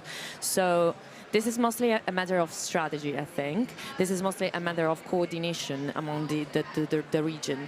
I know that probably all the, let's say, incentive schemes, all the guarantee schemes will be addressed at nation by nation, country by country, but an overarching strategy is now needed. Yeah. Thank you. Nagla? Yes, Reem, actually, I think I also tackled it, but I'll just re-emphasize that regional approach is on board. We have already started that through the different networks, and actually the area of counter guarantee could be a brilliant model through which, as I said, we can put one focus, which is, for example, climate finance, and utilize the whole national guarantee schemes across the region to utilize this counter guarantee to maximize their resources and be ready or enhance their capacities to be ready to play the role at an individual level, but to serve a high regional objective. This is one of the models that I can see very, very good. Yes, thank you very much. Who else would like to add anything? Yes, Lina. Yeah. Yeah. I'll take Lina and then you, Luc. Thank you.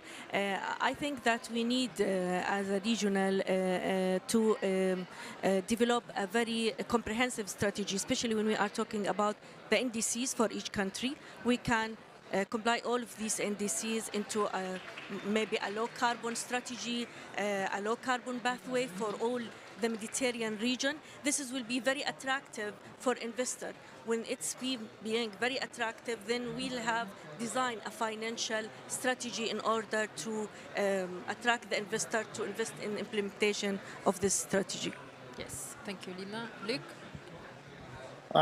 Regional should not be a prerequisite, but I think that we should focus on practical, concrete things that can be implemented, and continue to collaborate through academies and sharing insights, because it can also push all countries to develop the same thing, even if it is not politically jointed. Yeah, that's a pragmatic approach, and I completely share it with you, because sometimes strategies are there, very beautiful on papers, but then it doesn't work in practice. So I can only confirm what you're saying. So, Vincent? Thanks. Of course, the program sets the framework, and it's up to you, projects, to find the right innovation and solution, because you are smarter than us. But for sure, one of the things that you can do in our program is to build multi-level stakeholders partnerships. In fact, it's one of the things that we want to see in the program, to see new partnerships, new alliances, new platforms, and of course also on how to finance the climate action. So it's really in the program. Okay, so I would like to thank you all for this great panel and great insight, also for the audience, for bearing with us for 1 hour. Again, for Mais, Luc, and Nagla for taking the time from your own countries to join us here online in Baku. So we hope that this COP29 will bring tangible, pragmatic solutions for advancing climate finance. So thank you all. And then we will take a group picture. Guys, Nagla, Luc, and might stay on screen so we can capture you from here. If we can, I don't know.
Hello, good afternoon. Are we ready? Yes? Okay, then I'll start it. Warm welcome to each and every one of you. It is wonderful to see many familiar faces. Thank you for joining us. Thank you for joining us at the Mediterranean Pavilion this afternoon. We will explore the vital role that national governments play in building resilience against climate change within the Mediterranean bioregions,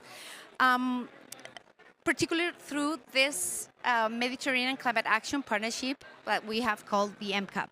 Today we will engage in meaningful discussions about the unique challenges faced by our regions. As we know, the issues not only threaten our ecosystems, but also impacting our economies and our societies. Let me introduce you the Mediterranean Climate Action Partnership. It's a global alliance of international governments within Mediterranean climate working together to adapt to the increasing threats of drought, wildfires, and extreme heat. Wait, okay, no, one before, thank you. It is a strategic partnership of subnational governments united by the shared Mediterranean climate, working together to adapt and respond to the escalating climate threat that disproportionately impact Mediterranean-type ecosystems. This partnership was launched in 2023, a year ago at COP28 in Dubai, and began with 15 inaugural members representing regions from Africa, Australia, Europe, and both North and South America. Next. Yes, so why Mediterranean bioregions? Because we share similar ecological characteristics and unique climate regimes. These regions are also designated internationally as biodiversity hotspots. MCAP's approach is unique in its focus on bioregional perspectives, moving beyond traditional administrative boundaries to address shared ecological challenges. And this unique partnership, aims to tackle the dual crisis of climate change and biodiversity loss, recognizing the intricate connections between these challenges in the Mediterranean bioregions. Next, please. So, we're confronting a significant implementation challenge. Unfortunately, the unique interests and needs of the Mediterranean regions often go unrecognized on the global stage, lacking a unified voice. So this oversight underscores a powerful reason for us to come together. By joining forces to the MCAP, we can amplify our collective voice and ensure that the specific challenges faced by our regions are heard and addressed at the international discussions. Next, please. So the government of Catalonia and the state of California and leaders from across impacted Mediterranean regions such as you can see in the map, Biobío and Santiago from Chile, central Greece, Morocco Oriental, Tanger Tentua and Al Hotheimas, and Rabat Saleh-Kenitra in Morocco. What else? South Australia, Victoria, New Wales in Australia, and Western Cape have come together to drive collective action around drought, wildfire, and extreme heat. Next, please. So at COP28, a year ago, the MCAP agreed to this 3-year action agenda organized around 3 goals, which are advance learning and effective responsive, accelerate action and policy outcomes, and elevate awareness through innovative communications amplified through a common voice. So throughout this year, we have been quite active, and we have achieved significant outcomes. We have established transparent and accountable MCAP governance. We have also hosted in Catalonia an inaugural annual convening that was in June with an in-person participation from across the membership to provide on-the-ground solution exchange opportunities, site visits, and also trainings. We have prioritized MCAP actions for the next 2 years. We have convened member-led and chaired technical working groups around the 3 MCAP priorities. And we have actively fundraising to support our projects. And also we are building an MCAP brand value to deliver a unified message. Next, please. So, and we have much more to accomplish in the coming years. And our commitment remains steadfast as we continue to building a collective voice, to strengthen our network and our collaborative actions, and as we accelerate our collective action around biodiversity and conservation and climate change challenges. And our journey is ongoing, and we are dedicated to expanding our impact, deepening our collaboration, and also driving meaningful challenges around our regions. So let's call for some help in our audience. We are privileged to have Sara Amenstadi from the she's Undersecretary from Foreign Affairs at the Californian Natural Resources Agency. We have also Leo Bejarano, head of the Climate Change Office in the Catalan government, and we have also Aya Mesba, Project Coordinator for Environmental and Sustainable Development at the Regional Council of Tanger-Tetuán Aljuacemes. Yes, please. So we are going to have a vibrant discussion highlighting the critical efforts of climate adaptation in the Mediterranean bioregions. So I don't know, just to kick off this discussion, I don't know if you want to share some of the challenges that you face in your regions, and that how are you overcoming those, and also why you have joined the MCAP. Please. Is this on? Oh, great. Hi, everyone. I'm really happy to be here. As Susanna said, I represent the state of California, and it was actually at a conference of the parties like this years ago.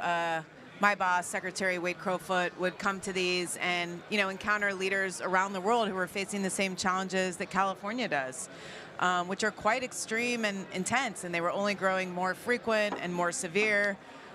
Extreme wildfire, drought, and extreme heat. And so it was very much, in a pavilion like this, perhaps, that the idea of the Mediterranean Climate Action Partnership started. Of course, we started this last year officially, before we knew the outcome of the election, but there's never been a more critical time for states, provinces, cities, and regions to act outside of political boundaries and even federal boundaries, to reach across the world and help each other to confront the climate impacts that we're all facing. So we're thrilled to be a co-chair. We're really happy to be working with our good friends in Catalonia, and really excited for this discussion. Well, Catalonia is also co-chair, and we are really proud because I know all the team worked so hard to build up this coalition, this partnership. And now, what is really interesting with us is that we all share the same challenges. We are really far away. The economic, political, and social context is different, but the challenges, the climate challenges, are the same. The wildfires. You look to Australia. I come here to COP with really bad news. More than 200 people died in Spain because the big rain, the Dana, and this is all over Mediterranean, bio-Mediterranean regions. And for us, for example, the water cycle, we come from 3 years drought, really hard, out of water. My region was out of water. All economies were really stressed, agricultural, tourism, and that's the same in California, in Morocco, in Australia. All Mediterranean regions has the same challenges. And that's why we are so close, and I think it would make us stronger, to exchange this knowledge and share practices. Best practices is also a really nice initiative to, okay, how do you do that in South Africa? Maybe it will be useful for me too. And I will say for the beginning. Good evening, everybody. It's truly a great pleasure to have you here with us in COP29. So for us, for the Tangier, Tetuan and Hoceima region, it has been a wonderful experience joining the MCAP since COP28 last year. And truly, this coalition is amazing as it gives a sense of unity in terms of critical thematics that all of the Mediterranean regions suffer from, such as the extreme heat, wildfires, and droughts. For our region, we truly suffer from especially wildfires and droughts. And it has been really amazing to see this whole type of work and the action plan and agenda coming through. And we're really excited to implement it in order to advance to achieve our goals. Thank you. Hey, I want to also ask you, why do you think that the MCAP should be working at the subnational level, and what is the added value of working at that level? No? And what kind of lessons learned so far can you share with us? Well, one thing that I would share is that a lot of these challenges are crises, they're emergencies, right? And so if we're having to work through our respective national governments, that slows things down. You know, politics can get involved, but when a community is facing running out of water or a wildfire, trying to recover from a wildfire, or extreme heat for that matter, what we really need is a rapid, transparent, and supportive exchange of information and support. And that's something that we can do easily at the subnational government. It's not to say that it can never happen, you know, including our respective federal governments, but there's a nimbleness that I think comes from partnering at the subnational level. And again, we can really focus on what matters in these contexts, which is the ecosystems and the people. And so to the extent that we can keep, you know, politics, policies, and governments in the background, I think that's positive in terms of the results that we can give to the people and the environments that need it most. I would add, maybe, I really agree with Sarah, but I will add that regional, subnational scale is really, it fits really with implementing. You know, states are more in big planning, doing frameworks, no, like also here in COP, no, they make the big agreements, but then when you have to implement real policies, in climate policies, then the regional, the subnational scale, it really fits with, for example, to the water cycle, to attack wildfires. It really, because the states are a bit far away from real communities and local authorities, because of course the scale is so big, no? And then the subnational governments, we have this paper of implement, no, the states framework. That's why it's really nice to interact in regional scales, because everywhere in the world is the same. You know, the big goals are from states, and then the implementing policies are from regions or subnational governments. I completely agree with the colleagues, and I would like to add that at the regional level, there is more a sense of efficiency, as you may know, regions are responsible for planning strategic documents in order to implement the projects, and so we're sort of at the front of combating these issues, and so this is why subnational governments are definitely at the forefront of combating these issues that the Mediterranean regions are facing. Can I say one more thing?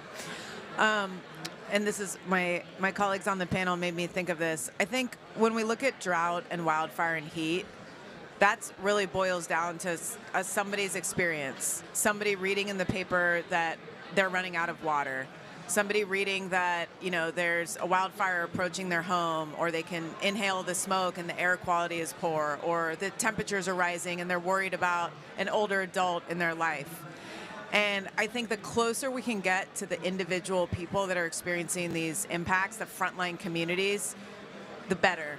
So it's not perfect at the subnational level, but I think it allows us to center and empower frontline communities who are actually the ones experiencing it. And it's a bottom-up approach, or at least closer to a bottoms-up approach, rather than a top-down approach from a national government. And we're sharing the mic. Sorry, Leo. Yeah. Okay, thank you. I wanted to ask you if you can share like any flagship initiative that is around the priority, one of the priority areas of the MCAP, drought, wildfires, and extreme heat. A flagship case that you think that I mean, we already discussed this within the MCAP, but it's worth it that we share it and we learn from each other. If you can share any insights of that flagship initiative. Okay, I will remark the technical working groups. You know, when I put in contact fire workers from California, from Catalonia, from South Africa, they work together. There is change. You know, we have, for example, we have a group. It's called GRAPH. They plan, how to extinct or how to prevent wildfires, and then when they meet their colleagues from other regions, this knowledge exchange is our first initiative we did this year. It really helps a lot between knowledge and experts. You know, it's more the technical part, but it's really working well. We are working on water, we are working on wildfires and on heat and cities. With, for example, these heat waves, we have lots of impact on health. And then when all techniques, people expert in this item, in this issue, meet and exchange this scientific technique knowledge, really it helps, it improves our policies. And that's a good best practice we did already on MCAP. Yeah, so we have a state-level plan of action for each of these issues. We have Governor Newsom's plan for water resiliency, which looks holistically at the water supply challenges that our state faces, including the need for increased conservation, efficiency, development of supplies like water recycling, and maybe to some extent desalination as well. Making sure that we have strong water infrastructure that can carry water from one area of the state to another. So this is something that our legislature, our governor, our scientists, and our communities throughout California are really focused on.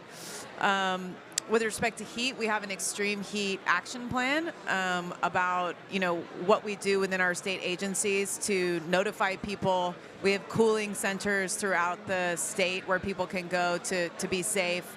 And we're continually looking to increase the way that we can check in on older adults, younger kids, and other vulnerable populations. And then with respect to wildfire prevention, we have an extensive plan throughout the state to try and prevent wildfires in terms of the way that our forests are managed, working in collaboration with our federal government. And then we also have emergency services that come, of course, after wildfire. But these are things that we are exchanging and sharing about with our partners around the world. South Australia in the case of wildfire, Cape Town in the case of drought, and Santiago, Chile in the case of heat. So we're really actively exchanging information and trying to make our plans better and then share what we have learned as well.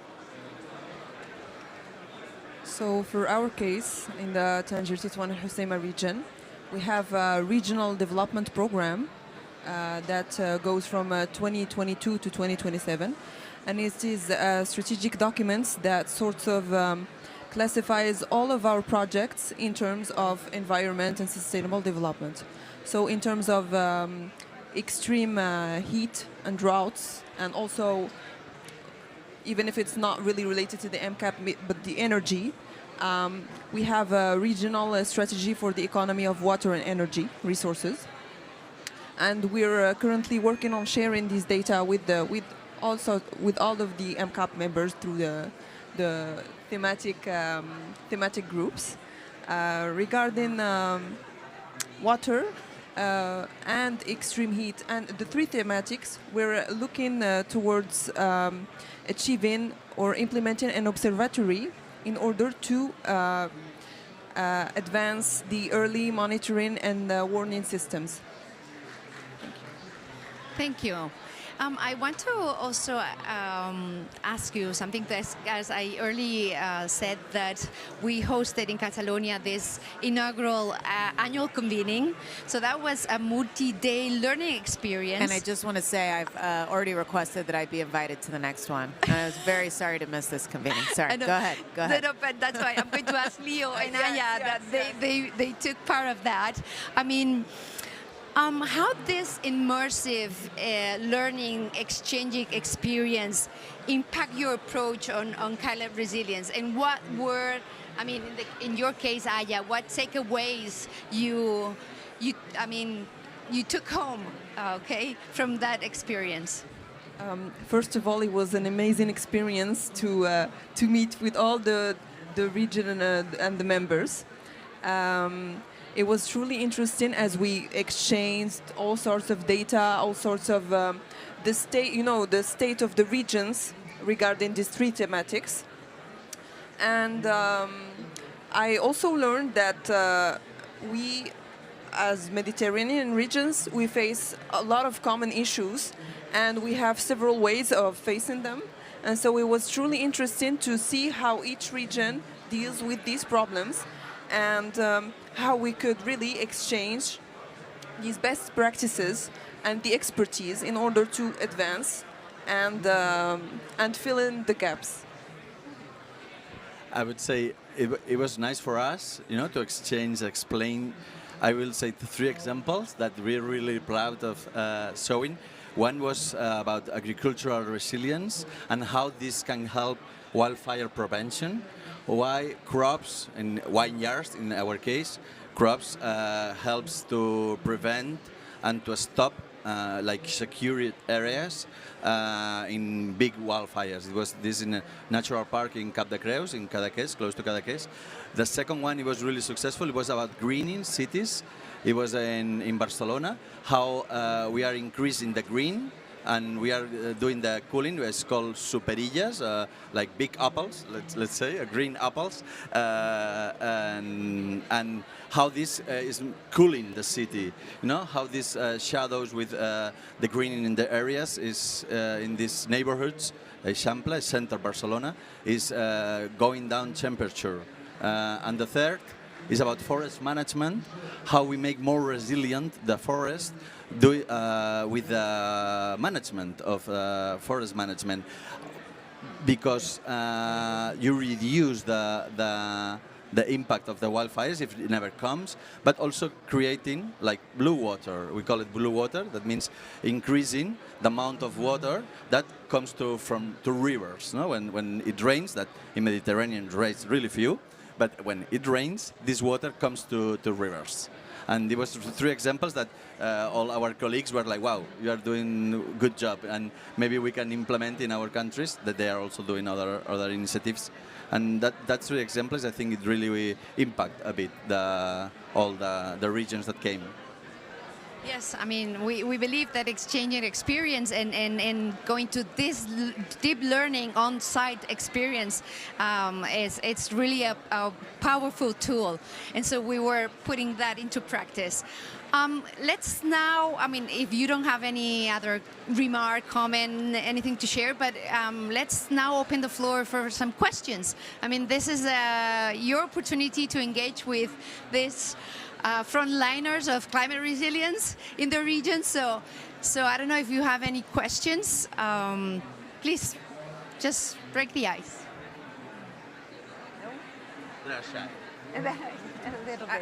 I have a question for my fellow panelists if nobody else has a question. What's something specific that you've learned from another place that has influenced the way your programs work that wasn't the case before you started the MCAP? I would say about you, okay? We are really impressed about the use of water in vineyards in California. How you use the water in producing wine. How do you use this water in your crop strategy? Really is amazing, and we want to imitate. And speaking of wine, we're having a reception here to further feature the MCAP in 2 hours' time, so come back. Yes, go ahead. So for me, I was really amazed by the urban planning around the shading and the planting of trees all around the city. And it's definitely a takeaway that I informed my other colleagues in Morocco about. And because as I remember, it made the temperature go down by 1.5 degrees. And so it truly is amazing how this planning, this urban planning of planting trees really could help lower the temperatures. So it's definitely the most impactful takeaway that I took home with me. And I'll answer my own question. One of the things that we've been really interested about, both in sharing out but also in learning from Australia and other places, is the use of indigenous, tribal-based land management in terms of preventing wildfire and really incorporating indigenous practices into ours. We have a significant tribal nature-based solutions grant program, and it's something that I'm really interested in learning more about from, indigenous peoples around the world. Thank you. Thank you for sharing this. Do you have a question? Okay, just a second. I'll hand you the mic. You probably mentioned it, and it was not clear to me, but if someone wants to become a member of the partnership, like how do they have to approach? What are the conditions? Can any country access? That's the question. Well, you definitely have to come to the reception, so that's the first step. But reach out to Susanna. Yeah, I mean, California and Catalonia are co-chairs, but we have a secretariat of this partnership, which is housed by Resilient Cities Catalyst. The only condition to become member of this partnership is being part of the Mediterranean bioregion. Okay, that's the only requisite, and willing to be determined to face in the climate threats, and so that's the only prerequisites that we put. Do you have a place or a region in mind, or somewhere that you live? The question was more directed to maybe people online that maybe we are a center, a regional activity center. We for sure will disseminate this partnership. And if they ask, then it's always good to know. And I thought it would be an interesting question for the rest of participants. Thank you. Any other questions? No? Okay, then good. I don't know if you had to define the MCAP with a sentence, could you give us a headline of what's MCAP for you? I didn't expect that question, Susanna. Okay, I would say it's a big topic, but I would say that the unit is the power. If you go alone fighting climate change, it's less powerful than if you collaborate and you interact with other regions. I would say that. I would say it's, in addition to being a collection of some of the most beautiful places in the world that we can hopefully go visit to learn more, I would say it's at this moment, given everything that's happening in the United States, it's inspiring to feel like we can have these direct relationships and partnerships with similarly situated areas around the world. So that's sort of what it means to me right now. Yeah. So for me, when you asked that question, Susanna, it reminded me of a French proverb that says basically one hand doesn't clap. And for me, MCAP is the personification of this proverb, as it's a bunch of regions coming together really to face these urgent issues. Well, thank you. As we wrap up this fire chat, I just want to thank you. Thank you. Thank you for taking part of this little conversation. Thank you for attending. Thank you for joining us. And for sure, we will keep you posted on the activities of the MCAP. So I hope you hear from us very, very soon. Thank you, all of you. Bye. For the reception. Right? Yes. Sorry. And for those that you're here in Baku tonight at 7 p.m., join us for some drinks here at the Mediterranean Pavilion. Thank you.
Can you hear something? Hello, hello, hello. 1, 2, 1, 2. How is it? How is it? It's fine. Can you hear me? Yes. If it for the online speaker, it will be the same as loud as it is now.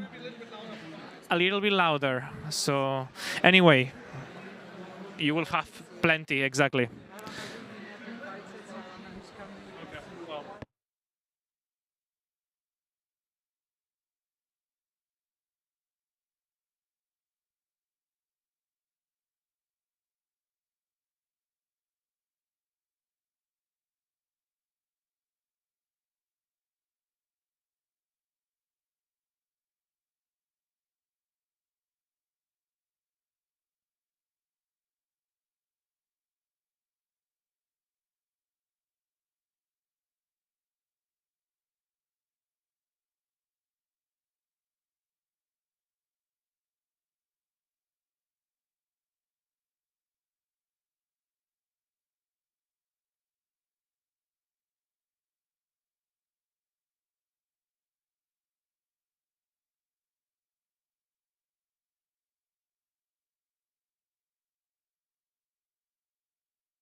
Okay, hello everyone.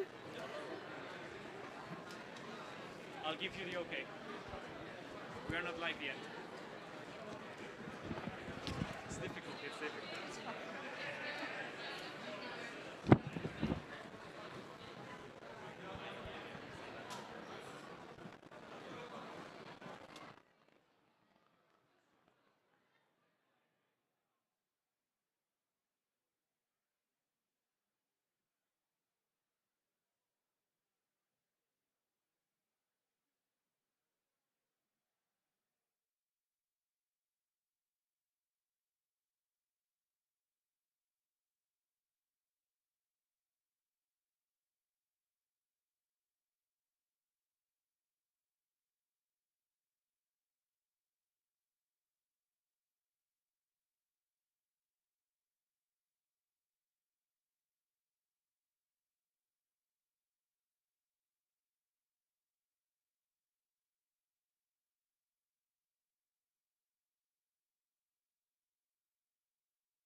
Okay, good evening, everyone. Good afternoon for the ones that are online. I'm very happy and honored to speak today on behalf of the Union for the Mediterranean to open this session on the Plan of Action for a Model Mediterranean Sea, the PAMEX, and its local investment facility, PLIF.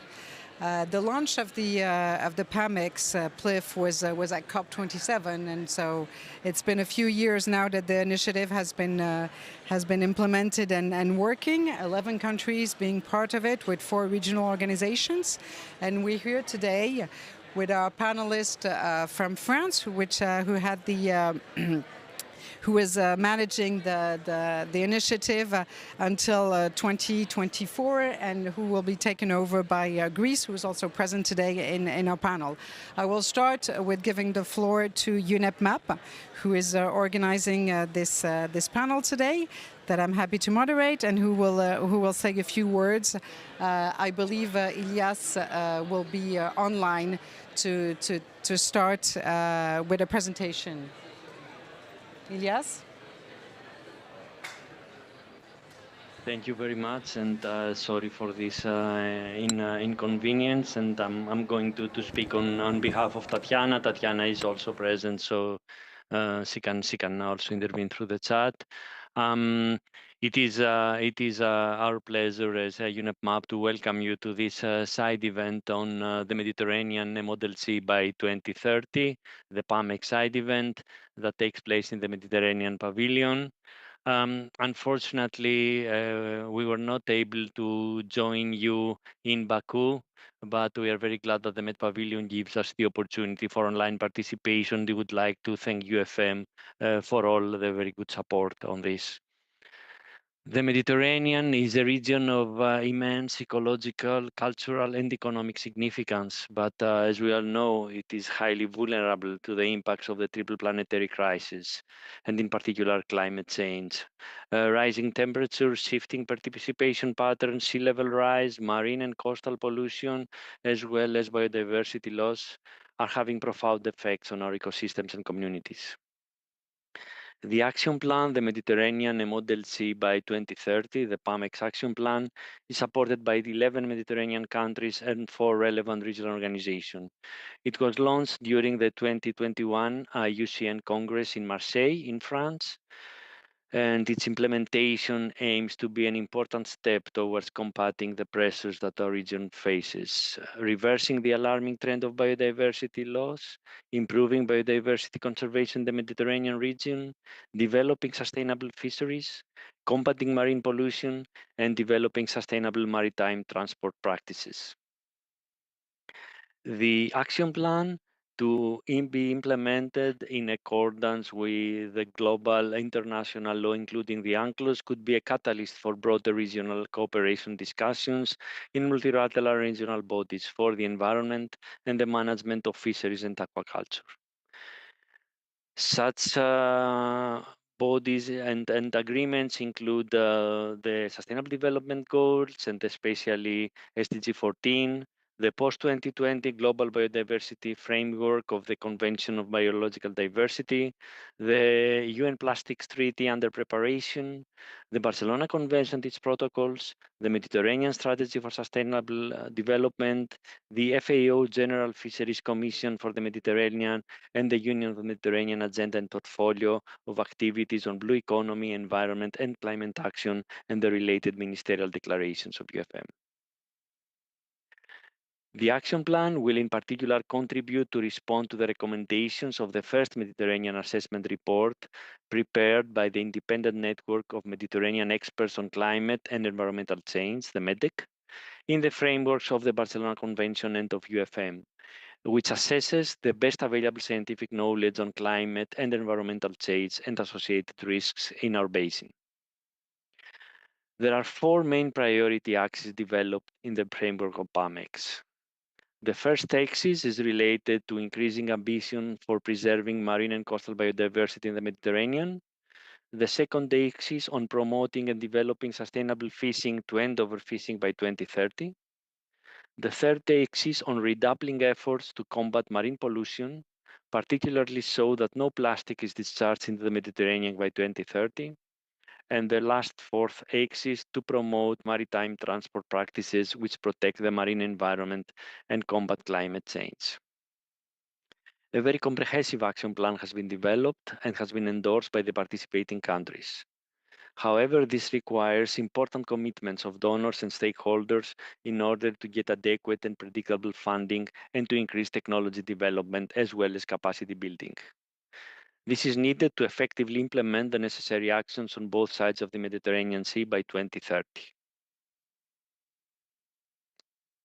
To this end, a local investment finance facility, the PLIF, has been launched, which is a public-private independent finance facility initiated by Catalytic Finance, previously Regions of Climate Action, in close initial collaboration with the Union for the Mediterranean and with the governments of France and Spain. PLIF acts as a catalytic financing platform where both public and private blended funds are jointly mobilized through a single investment and technical assistance body.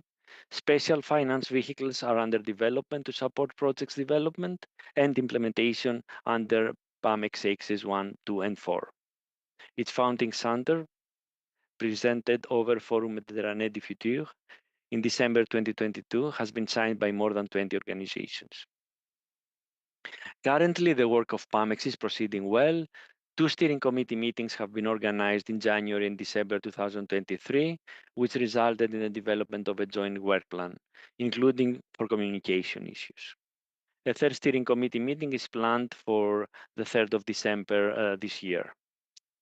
Now, looking ahead, next year we have the UN Ocean Conference to be hosted in Nice, France, in which we will also celebrate the 50th anniversary of UNEP-MAP and the 30th anniversary of the Post-Rio Barcelona Convention. This meeting will be an opportunity to further reinforce the regional and global partnerships needed to protect our oceans and combat the effects of climate change, and to further promote the work of PAMEX. Partnerships are at the core of UNEP-MAP's work, and our collaboration within PAMEX is a clear indication of our willingness to work together with all of you towards our common goals. Before closing, allow me to thank the government of France for its leadership since the launch of PAMEX and for the full support in the implementation of PAMEX. We would also like to thank the government of Greece for organizing this side event with us, and to wish full success to Greece for its upcoming presidency of PAMEX in 2024-2025. Thank you very much. Thank you very much, Elias, for your intervention and your thorough presentation of the PAMEX and the PLIF. I think it gives a pretty good idea to everyone now of what the initiative is all about, and you know, what has been done so far and the next steps that are needed.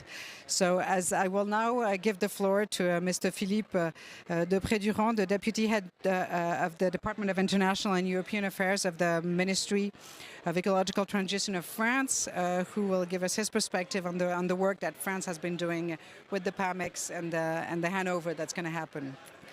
Please go ahead.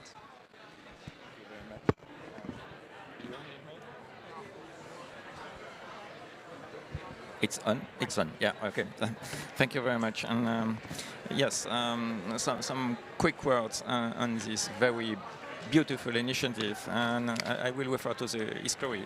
At the origin, some months before the World Conservation Congress, an idea took form during the One Planet Summit, which was held in January 2021.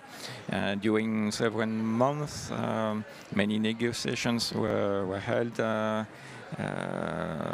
with many partners and states, and we have had the birth of this initiative. I won't go back to the priorities, the 4 priorities. Just we'd like to specify that we were thinking, and we're still thinking, that we need a sort of umbrella initiative, because we have multiple relevant multilateral frameworks, like the Barcelona Convention, for example. But we were also thinking that we should have a specific initiative in order to have quick, pragmatic results and quick, pragmatic responses for all the challenges that we were facing in the Mediterranean world. So for the PAMEX, what for? Once again, 4 priorities: green transport, biodiversity, climate change, of course, and overfishing. But what is really important is to have a place where to confront all the challenges, all these challenges, and all the initiatives taken by other multilateral organizations. And we have had some very good first results. I would refer to the transport and biodiversity.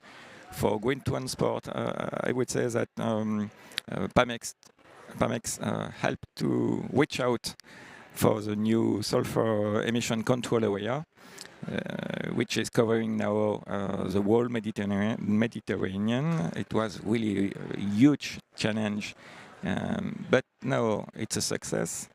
And once again, by speaking of sea transport, I will refer to other negotiations still ongoing on the particularly sensitive area at the IMO level. Biodiversity next. Last year we have had a very useful declaration as a goal on biodiversity and marine protected areas.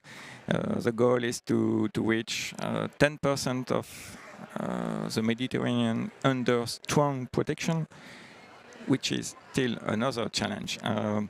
What is really interesting is that we have a full declaration with all the members in favor of such very good protection and very efficient MPAs. And because ambitious objectives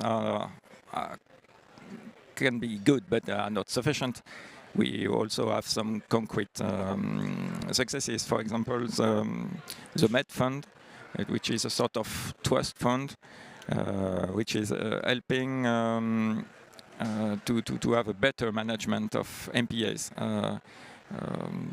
Currently, I think that we have more than 20 MPAs in southern and eastern Mediterranean, which have a solid management improving process, and the results are quite good. But we still have some other issues. We I would say less successes, but that's not difficult to understand because PAMEX is quite new. It's a baby of 3 years, so okay. We still have a lot to do. I would refer to overfishing, and I would refer as well to sustainable tourism.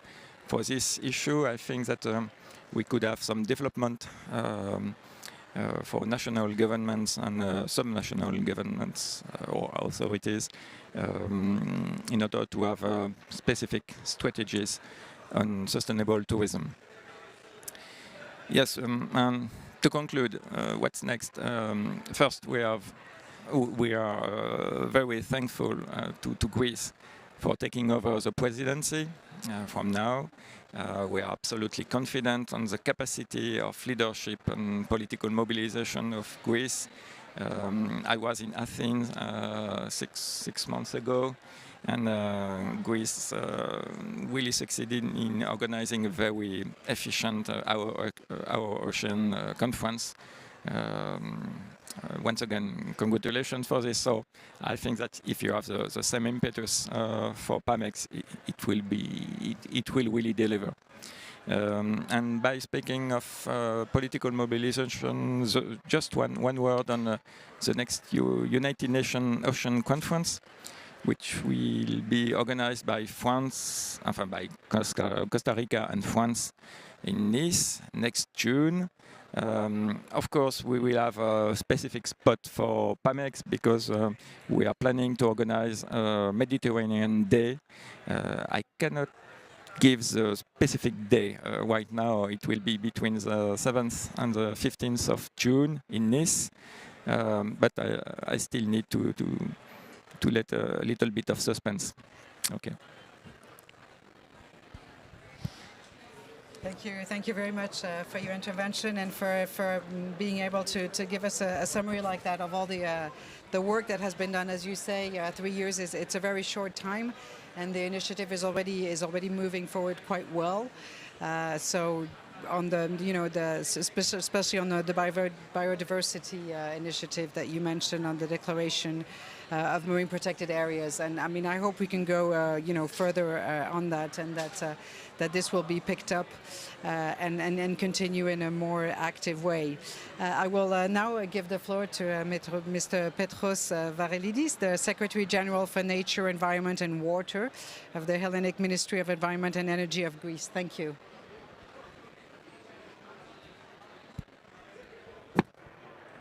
Can you hear me? Yes.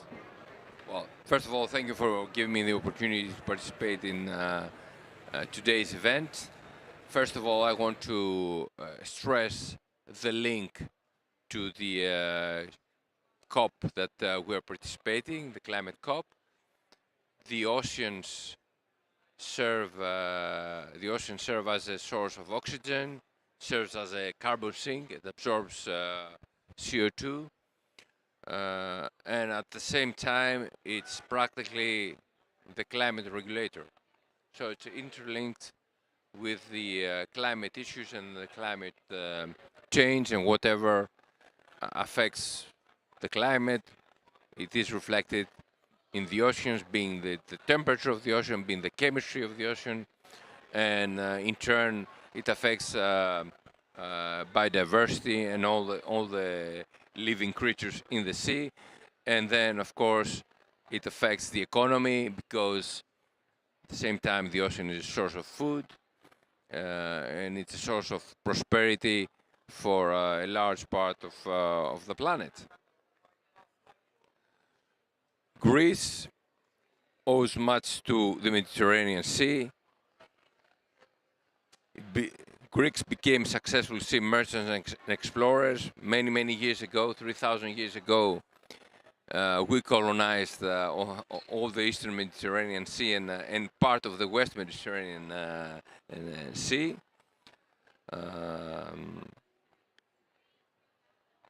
We are at a crossroad between three continents, as we all know, and in reality, the Mediterranean Sea presents challenges that we see all over the world, and it's a microcosmos of the whole planet and all the global issues that we face in international policies. At the same time, it faces all the challenges that all the oceans face as regards the environment, being pollution, marine pollution, including plastic pollution, being green shipping, being biodiversity, being overfishing. So we see the same challenges everywhere. The Mediterranean, also being a closed sea, is a marine biodiversity hotspot with a high rate of endemism. However, its ecosystem is under threat from overfishing and climate change. Mediterranean countries already experience coastal flooding and erosion. A recent sad example of the devastating floods in Valencia, where we had hundreds of people that died. According to the MED-ECC report, it is expected that by 2040, the mean temperature in the area will increase by 2.2 degrees above pre-industrial levels, and rainfall is expected to decrease by 4%, and sea level could rise by more than 90 centimeters by 2100, with obvious detrimental impacts on coastal infrastructure. By 2100, burned areas may be doubled, and 40% of endemic fish could be extinct. Another important threat is marine litter, 90% of which is microplastic and macroplastic polymers, and 6% is microplastic. Plastics constitute about 90%, 95% of all waste in the sea column, the seabed, and the beaches across the Mediterranean. And this poses a serious challenge to all economic activities in the region, being also a very touristic region, and obviously plastic pollution undermines the touristic product. All these signal the urgency and the need to intensify our efforts and cooperation across all environmental fields and at all policy planning and implementation levels. That's the reason why Greece organized the 9th Our Ocean Conference in Athens last April. And during the 9th Our Ocean Conference, we included a dimension that we highlighted, the green transition in the Mediterranean, underscoring the challenges and opportunities presented in the Mediterranean region. Of course, the Mediterranean is characterized by wealth of well-established institutional frameworks, primarily the Barcelona Convention UNEP map that we proudly host in Athens since the 80s, that provides the common legally binding and normative framework for the protection of the Mediterranean Sea. We have political processes like the UFM and several other initiatives like PAMEX. Let me focus now on PAMEX, the action plan, the Mediterranean and Model C by 2030. Greece has been among the first countries to endorse the PAMEX action plan since its launch at the 2021 IUCN Congress, and supports its delivery in close connection with the goals and objectives of UNEP map.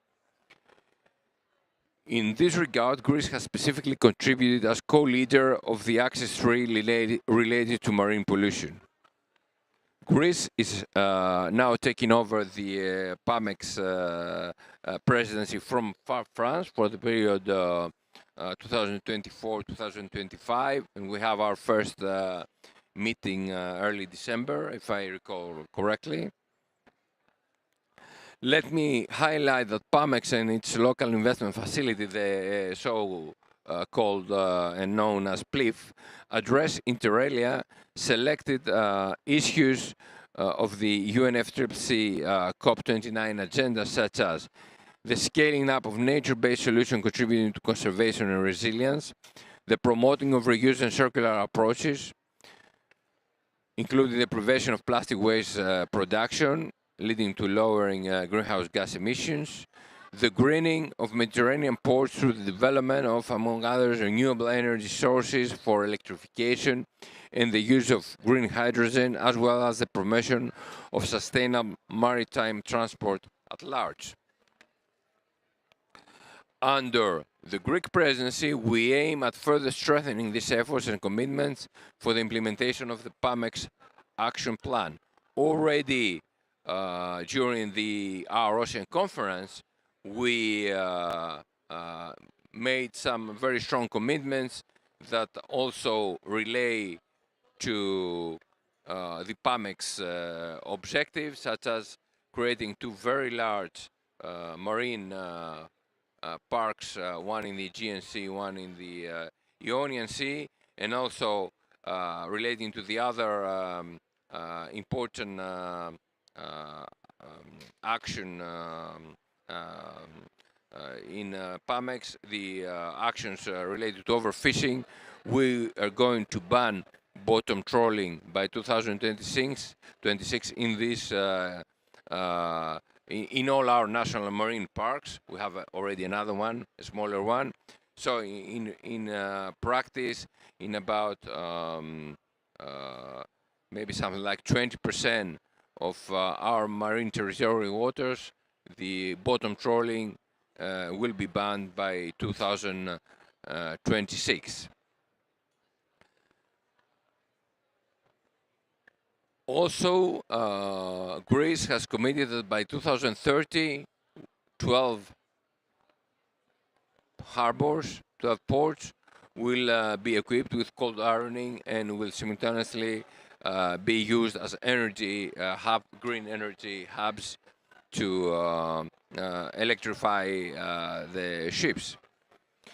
We also envisage to prepare, and I think you implied that, we also envisage to prepare an important presentation and input of PAMEX at the UNOC, at the third UNOC that will be convened in Nice in France in June, under the auspices of Costa Rica and France.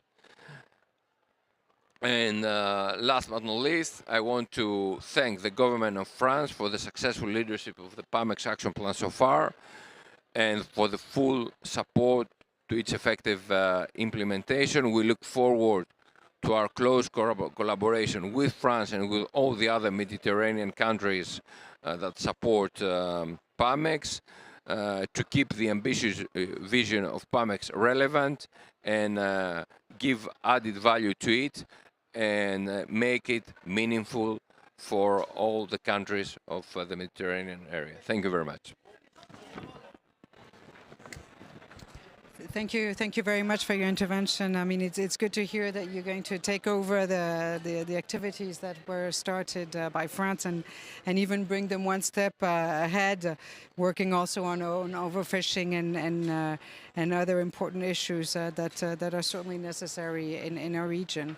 I'm mindful of the time, so I think I will now give the floor to our speaker who's online and who's actually our speaker from PLIF, which is the complementary part of the PAMEX, which is the financial facility.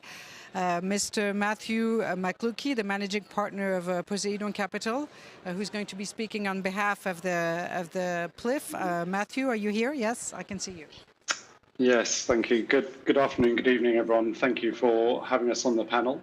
So I'm representing three consortiums who together represent the private sector in an attempt to mobilize crucial funding for the PAMEX through what's called the PAMEX Local Investment Finance Facility, the PLIF. And the consortium consists of Poseidon Capital, our business, and we're a nature-focused merchant bank structuring financial solutions for environmental conservation funding. The TEL Group, based in the Middle East, who's been prioritizing green ports and specifically the funding of renewable energy at port systems across the Mediterranean. And then Edifice Capital, working on waste and specifically plastic-based solutions to prevent the entrance of plastic and recycling of plastic in the Mediterranean, all through commercial public-private partnerships and local enterprise. We've spent the past 2 years as a consortium building out a pipeline of investment opportunities that can work to achieve the objectives of the PAMEX. Through that, scouring both the southern Mediterranean and northern Mediterranean, we identified over $3 billion euros worth of funding opportunities across those three different pillars of nature-based solutions, green ports, and plastic. During that time, we've also engaged professional advisors to help us structure that pipeline into an investment grade or investment readiness position where we could take it out to international investors for funding. Unfortunately, over the past 6 to 12 months, the whole PLIF process has been suspended. And the main reasoning for that has been a lack of funding and a lack of technical assistance support to now bring this pipeline to market. So whilst the opportunities exist, there just isn't the funding to be able to structure it and start raising the levels of capital that we need to be able to achieve these objectives. So I'd like to really thank my fellow panelists for expressing and explaining the urgency required in the Mediterranean. And now I think that this time has come as we build towards the 2025 Ocean Summit, the UN Ocean Summit in Nice in June next year, for us really to stop talking and start mobilizing the resources, because we can clearly see the opportunities, we can see the needs, particularly around marine protected areas, but we just need additional funding support to make this a reality. So that is the call to action over the next 6 months to ensure that we can go into June with some concrete results and don't just have another talking panel. Thank you very much.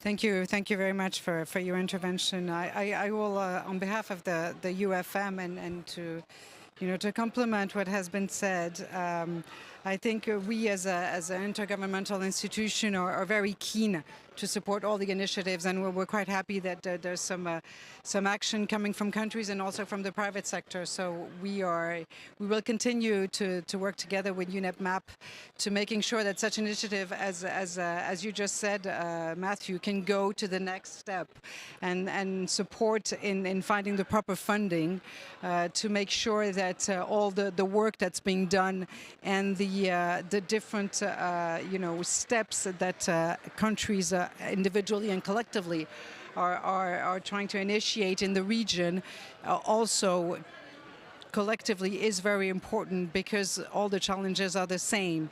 So we can learn from each other. As we mentioned earlier, the Mediterranean is a microcosmos of the larger world. So if we can work together to achieve some results, we will support that, and we will be there. And in that sense, the UFM is not only working with the PAMEX and PLIF, but we also working with the BlueMed initiative, which is another initiative with the European Investment Bank and other international organizations, which is also to try to mobilize capital for the same subjects, and trying to get the two initiatives, the PAMEX PLIF and the BlueMed, working together to try to make sure that from one side to secure equity and from the other side to secure debt, to get all the partners together, private sector, public sector, and the international financial institution, to really engage and trying to make the Mediterranean a cleaner sea and a more sustainable place for our children and for the next generation to come. So I really hope we can move forward to that, and I do support your claim, Matthew, to try to go to the next step, and hopefully the UNOC in Nice next year will bring us to the next step. Voilà. So that was on the side of the UFM, we're there to support, obviously to support Greece, and of course UNEP-MAP also, who's heavily involved in this whole process. So we hope we can together move forward with the initiative. I will now, if there are any questions or comments, please feel free.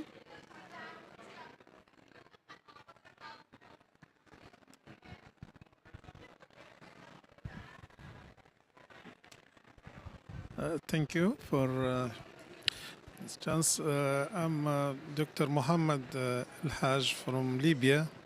So I'm an energy consultant of Prime Minister Office, at Prime Minister Office.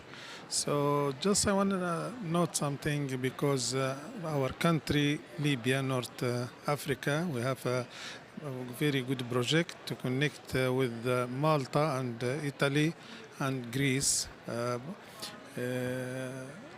for the power for the power, and we have a pipeline from Mellita company in North Libya to the south of Italy for gas, which ready also for the green hydrogen as well. But really we need more cooperation with the Mediterranean countries. So thank you for this chance, and thanks.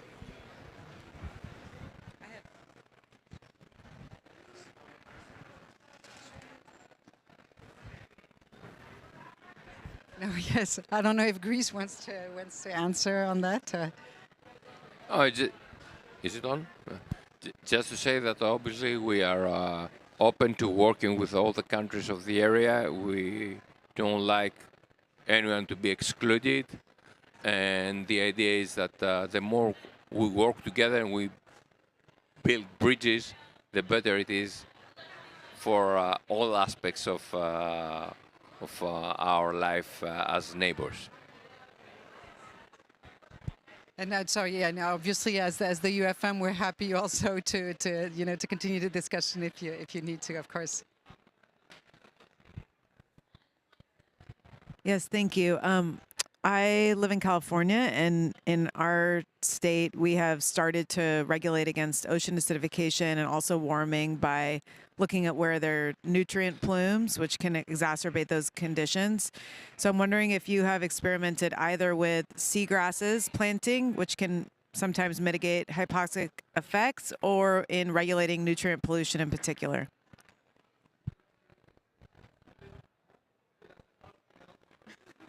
Well, yeah. Well, the obvious answer is yes. Greece and France, being part of the EU, of course, we regulate nutrients that enter into the sea. We have indices about eutrophication. We don't want eutrophication to happen. We don't want the Mediterranean Sea to become like the Baltic Sea. and then try to find who to blame. You know, we don't have Russians in the Mediterranean, so that we would have to blame each other, you know, in case of something like that happens. So yes, we have very strict rules about eutrophication and nitrates into the sea. We have also, I know there are private efforts from NGOs mainly of planting Posidonia, seagrass, in order to, you know, create oxygen. And we're building now a system of carbon credits in order to be able to have an algorithm that is robust and know how much CO2 is absorbed by the seagrass and give credit for that and have that in the stock market be exchanged, you know, in a way that is sound and solid. And of course, with DSRA, we also look in our marine strategy framework directive, the way we implement, we also look at the aspect of acidification of the sea because of the absorption of CO2. Okay, many thanks for this first reply. Just to add, first we have within many others, we have an indicator, I would say, which is a blue pavilion.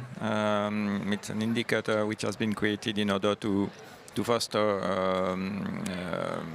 high-level quality in the sea, and it's, you know, there is a purpose, that is to say, to create a sort of sustainable tourism with beaches which have the blue pavilion. I said to attract more people. Just blue flag, yes, pavilion in French. Blue flag, sorry. And I would refer as well to British and French initiative, which is the IEPB, that is to say International Advisory Panel on Biocredits, biocredits, yes, in English. The results of this panel were publicized during last COP, last biodiversity COP in Cali. So you can find it in the internet. It's quite easy, and we are trying to set some governance standards for biocredit in a view to foster blue economy, especially, and to trigger private investments on this projects, including seagrass projects. Thank you very much. Thank you for those responses. I don't know if there are any other questions. Otherwise, I understand Tatiana finally managed to connect properly. So she will. I think she wants to say a few words. And hi, Tatiana. Yeah. I will give you the floor. Thanks a lot. Hello, and apologies for the little trouble in the morning. I mean, before the starting of the session. Thank you very much, Mr. Varelidis, Mr. Depe Durand, Marie-Claire and Matthew, for bringing very important elements of the work of PAMEX. And thank you, Elias, for presenting and opening this side event. For us and for the region, PAMEX is a very innovative initiative. It brings together a considerable number of the contracting parties. It brings together a number of regional partners. It focuses its work on a number of priorities that are very important and emerging for the region. And one of the main objectives is to support the achievement of the objectives of the Barcelona Convention and its protocol. So from our perspective, we as UNEP-MAP, having the role of the technical secretariat, to support the presidency and all the countries and the partners in order to implement the common objectives that have been agreed. And we look forward now under the Greek presidency how we can further the achievement of those objectives. It is also very important for us, and it was already mentioned by all the panelists, that the momentum is really very interesting and important. There is a very strong global agenda that is aligned, and PAMEX also is aligned with the global agenda. We have biodiversity, MPA 30 by 30 target that we definitely have a very strong commitment under the Barcelona Convention and also under the GBF. We have the ongoing process of the plastic treaty, and we are aware of how much work we have done in the Mediterranean, and it's very important of what kind of work we are going to undertake in order to reduce and to prevent plastic pollution in the region. There is already a very strong commitment for the establishment of emission control area for SOx under the IMO, and there is a lot of work from the Mediterranean countries, and one of the priority of PAMEX in order to support its implementation. And of course, there is a cluster of the fisheries, and as we heard from a number of colleagues, there is already a strong commitment and more in terms of trawling and other perspectives. But as we said, we really are very confident that PAMEX bringing a lot of alliance and hopefully sustainable financing through PLIF and other mechanisms. And as Marie-Claire already mentioned, with a very interesting and powerful initiative of the Blue Med in the Mediterranean, we look forward to more success. Of course, we have UNOC in front of us. It is also the 50th anniversary of the Barcelona Convention and map of the one that has been substantively revised after the Rio conference in '92. And we look forward to have there another opportunity together with our partners to highlight our Mediterranean agenda altogether, including the implementation of the very ambitious objective of PAMEX, of course, under the Greek presidency. So we hope that we'll now continue to be more closer to each other to organize some meetings of the steering committee. I would like to help also very much France for their previous presidency and the support they are giving to PAMEX. And I look forward, Mr. Varelidis, under your leadership to go ahead with a lot of results at the next meeting of UNOC. So thank you very much for all your work and for work to be done under your leadership.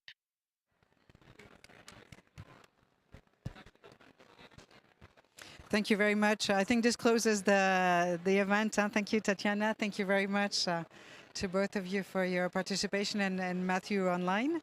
And we hope that we can move forward. Thanks.